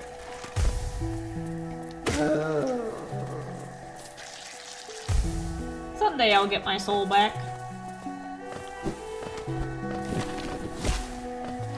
Come here! I'm not passing up that sweet, sweet cash.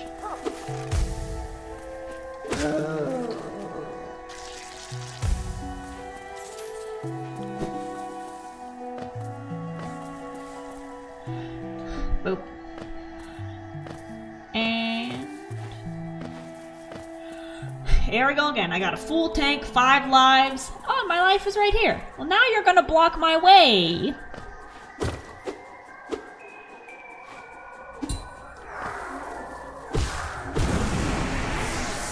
Okay.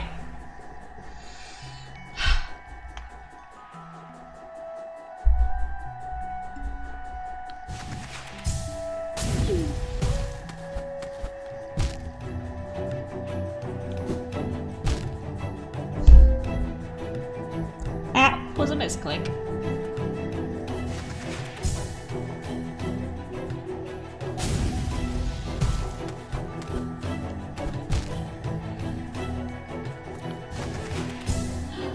Once more! I am an epic gamer girl. I can do this!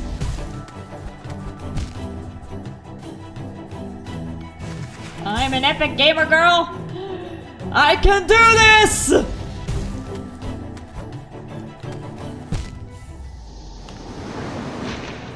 Well, that was stupid. That was stupid of me.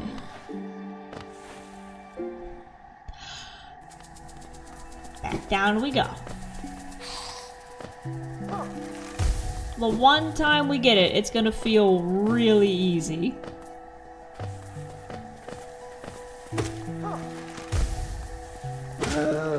As if the solution was there all along. Yeah. Ooh, for my Pokemon, real quick base stats, 65 HP, 45 attack, 50 defense, 130 special attack, 85 special defense, and 105 speed. You bet I got a high speed stat. Let's go. I like those. I like your words, Magic Man.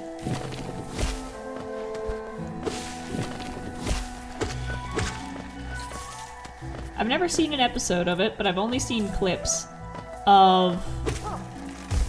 What is it, Clone High?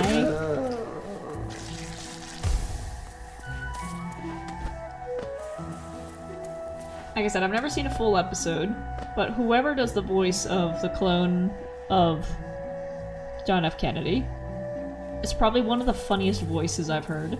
Just the accent, and nothing bad ever happens to the Kennedys! Ah!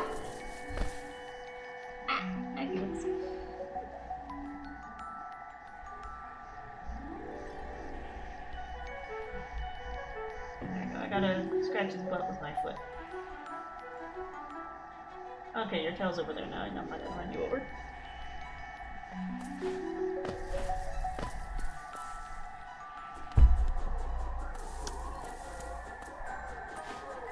Once more. I am an epic gamer girl! I can...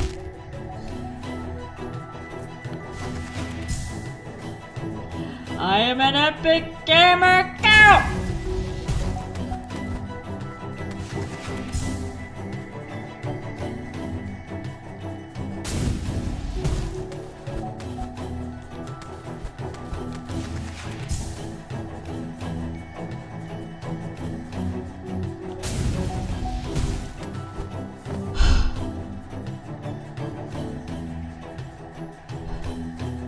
My feet have touched the other side.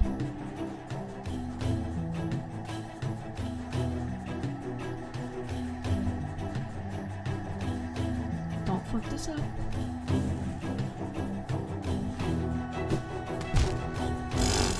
Okay, I start from here now. And I have health to spare.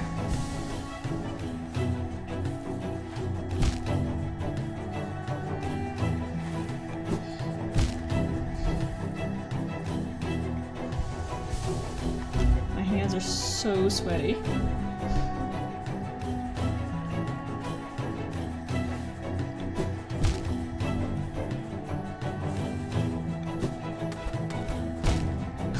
Slammed my face into it. Oh, come on! Oh! You know what's gonna be helpful? Get back up there. Get back up there.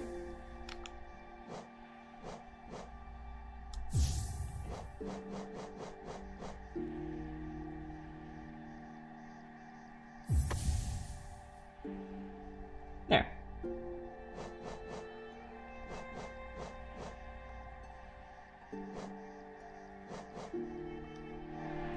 That might help.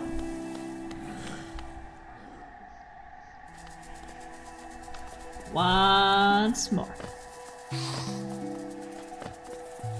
Yep.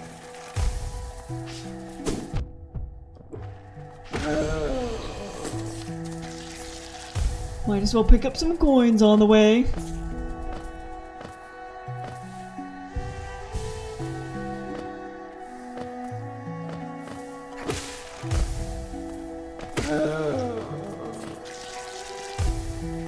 There we go. And I'll hit you just for good measure.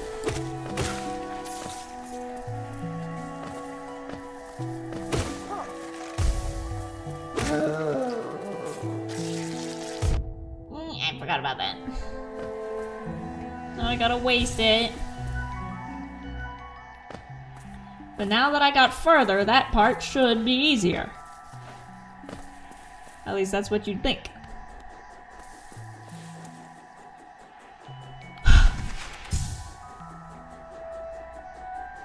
Go.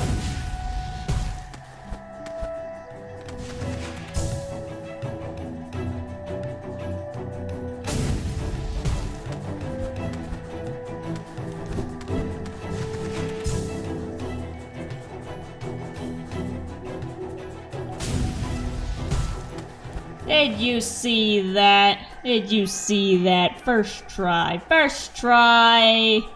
After about 20 other tries.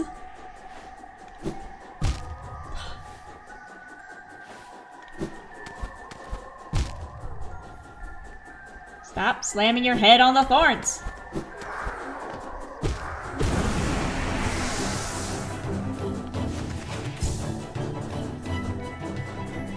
I am an epic gamer girl!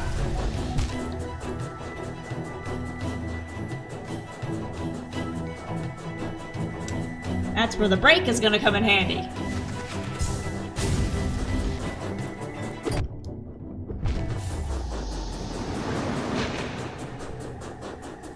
I see what I have to do. I see what I have to do. I need to brake, and then I need to stomp on it, and bounce, and hit the end. That's gonna be really easy. Real easy! Real easy!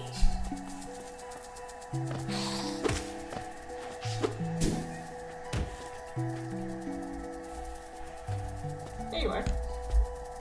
Did you just chirp at me? Did you just chirp at me? Are you upset because your window's shut? Yeah, it's dark out. I can open the window. There you go. Wanna look outside?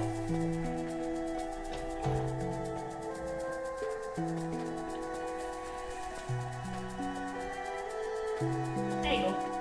Your window's open. Ooh, that night air smells good. Nighttime air smells so much better than daytime air.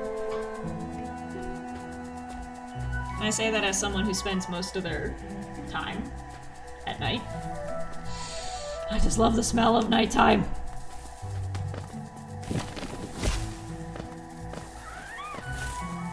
I hit you for good measure too.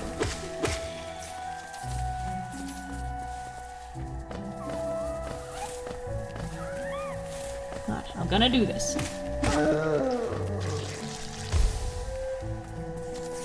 Gotta practice on these things.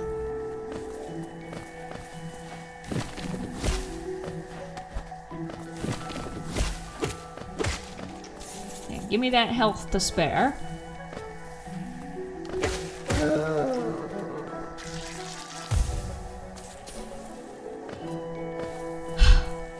I have a good feeling about this.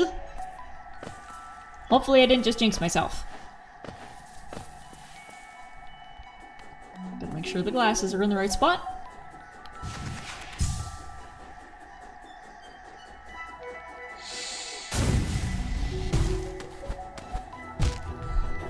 Please don't get stuck in the same spot. Don't get stuck back here again, man. Come on.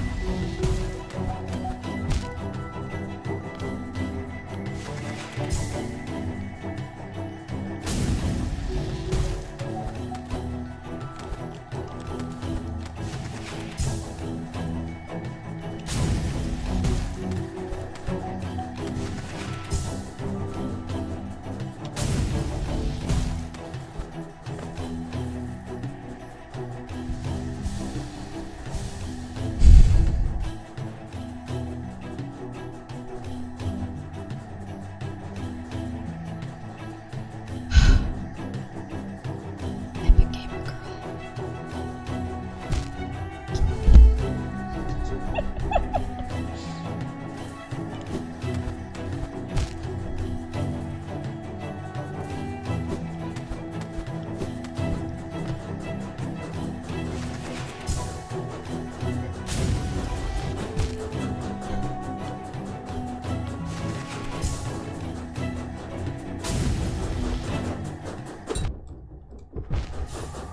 Oh, come on.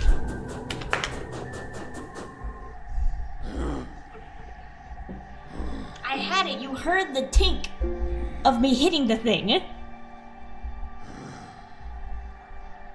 I tried to stifle a laugh and I just inhaled a chunk of my hair. Sorry.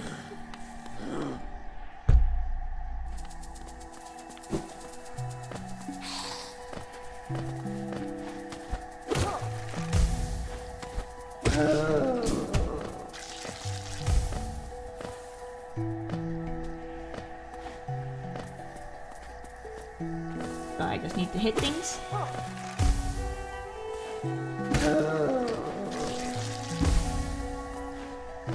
Just like that. How long have I been trying to do just this one particular section? Probably an hour, is what I'm feeling.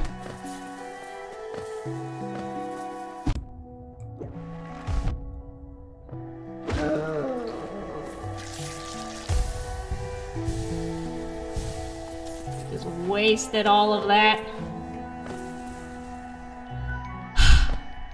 Actually, if I go up here, they should respawn.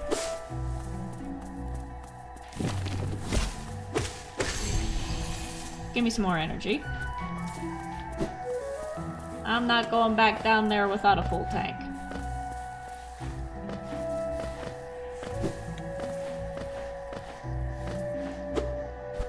Dang it, I thought these guys would reappear.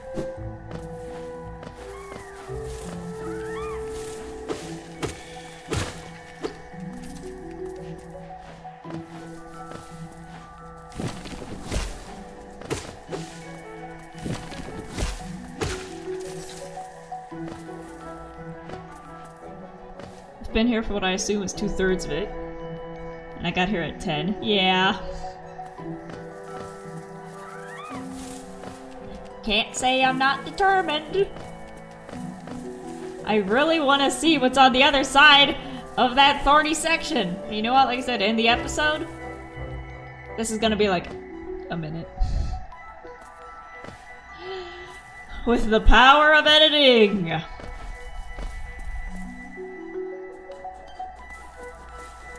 I will make myself look competent.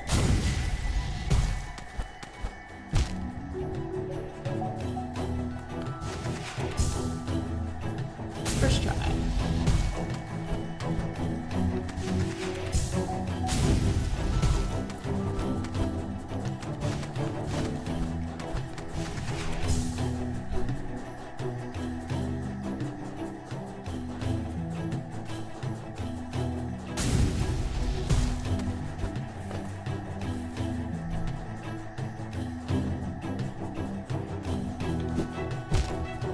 I mean, that was a foul.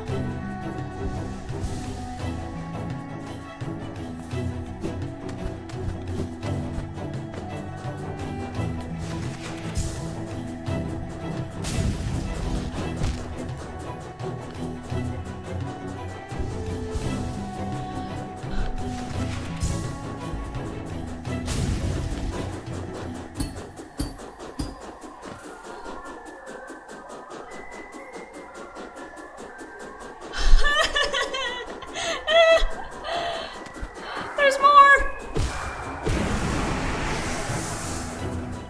The music didn't stop! It's called a Fool Eater.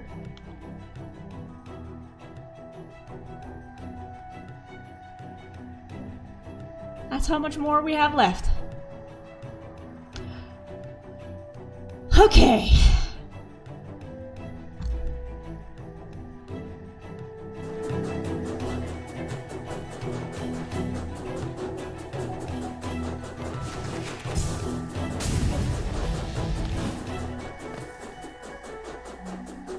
Did you see that perfect landing?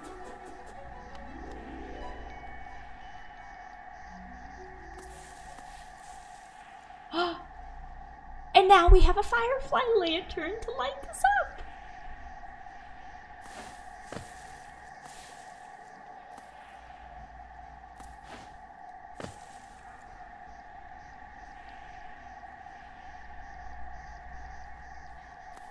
The music stopped.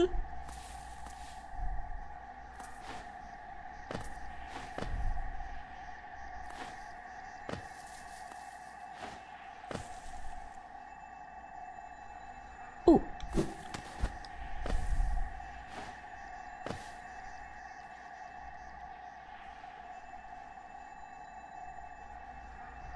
I'll get that on the way back. Unless that's like a badge that makes you immune to thorns. Don't trust it. Ooh.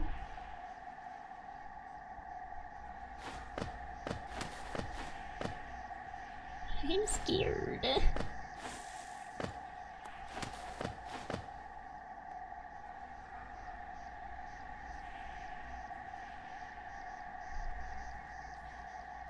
Okay, I think I see what I have to do. Not that.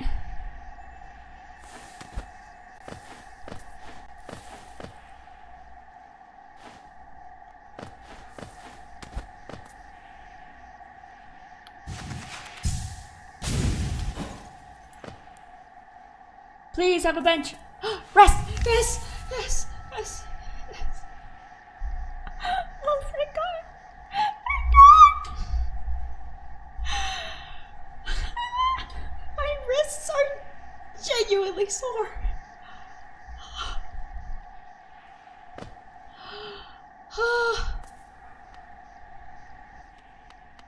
You better have some sick-ass wares for me to buy. You realize what it took to get here?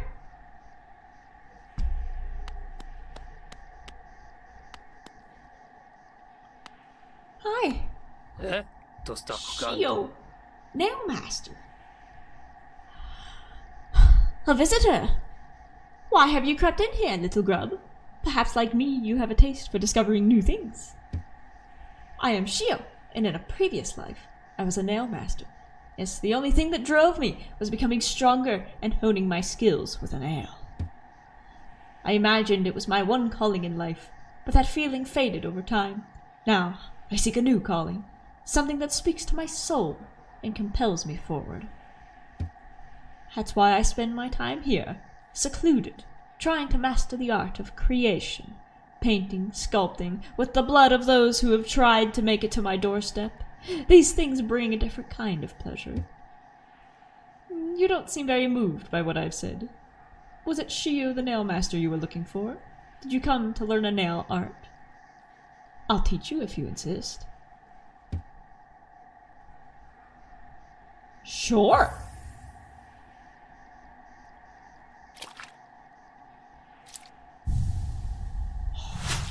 Oh. Aw. Master the Great Slash. Hold Y to concentrate energy into the nail. Release the button without holding up or down to perform the Great Slash.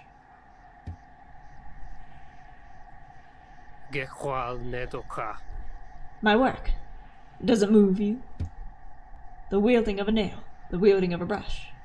These things are not so different, especially when you're painting with the blood of people who have tried to make it to your doorstep. We cut into the world so that we can peer deeper inside. And usually what's inside is beautiful red blood. For now, though, I have nothing more to teach you. Your path forwards, only you can see it. Good luck.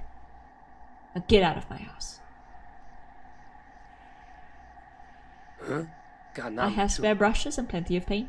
Once you tire of the nail, feel free to join me in my art.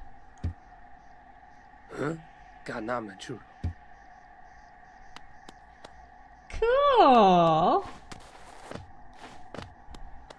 I want to use the power, but I don't want to knock over his sculpture. Pa. Ooh.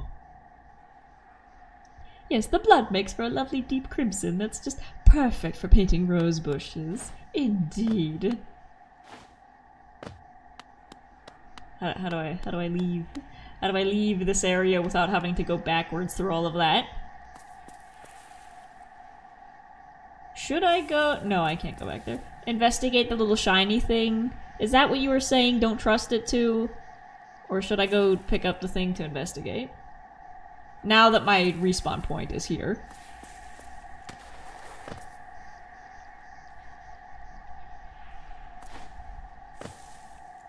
My respawn point's up there, I'm gonna...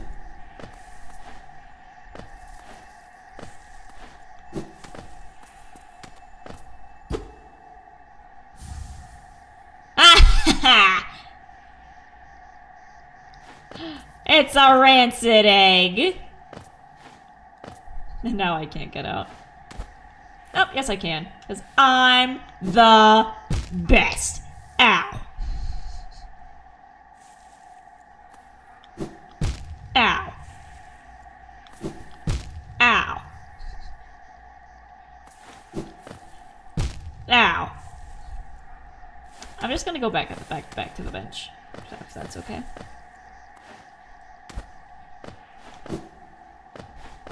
I'm just gonna go back up here.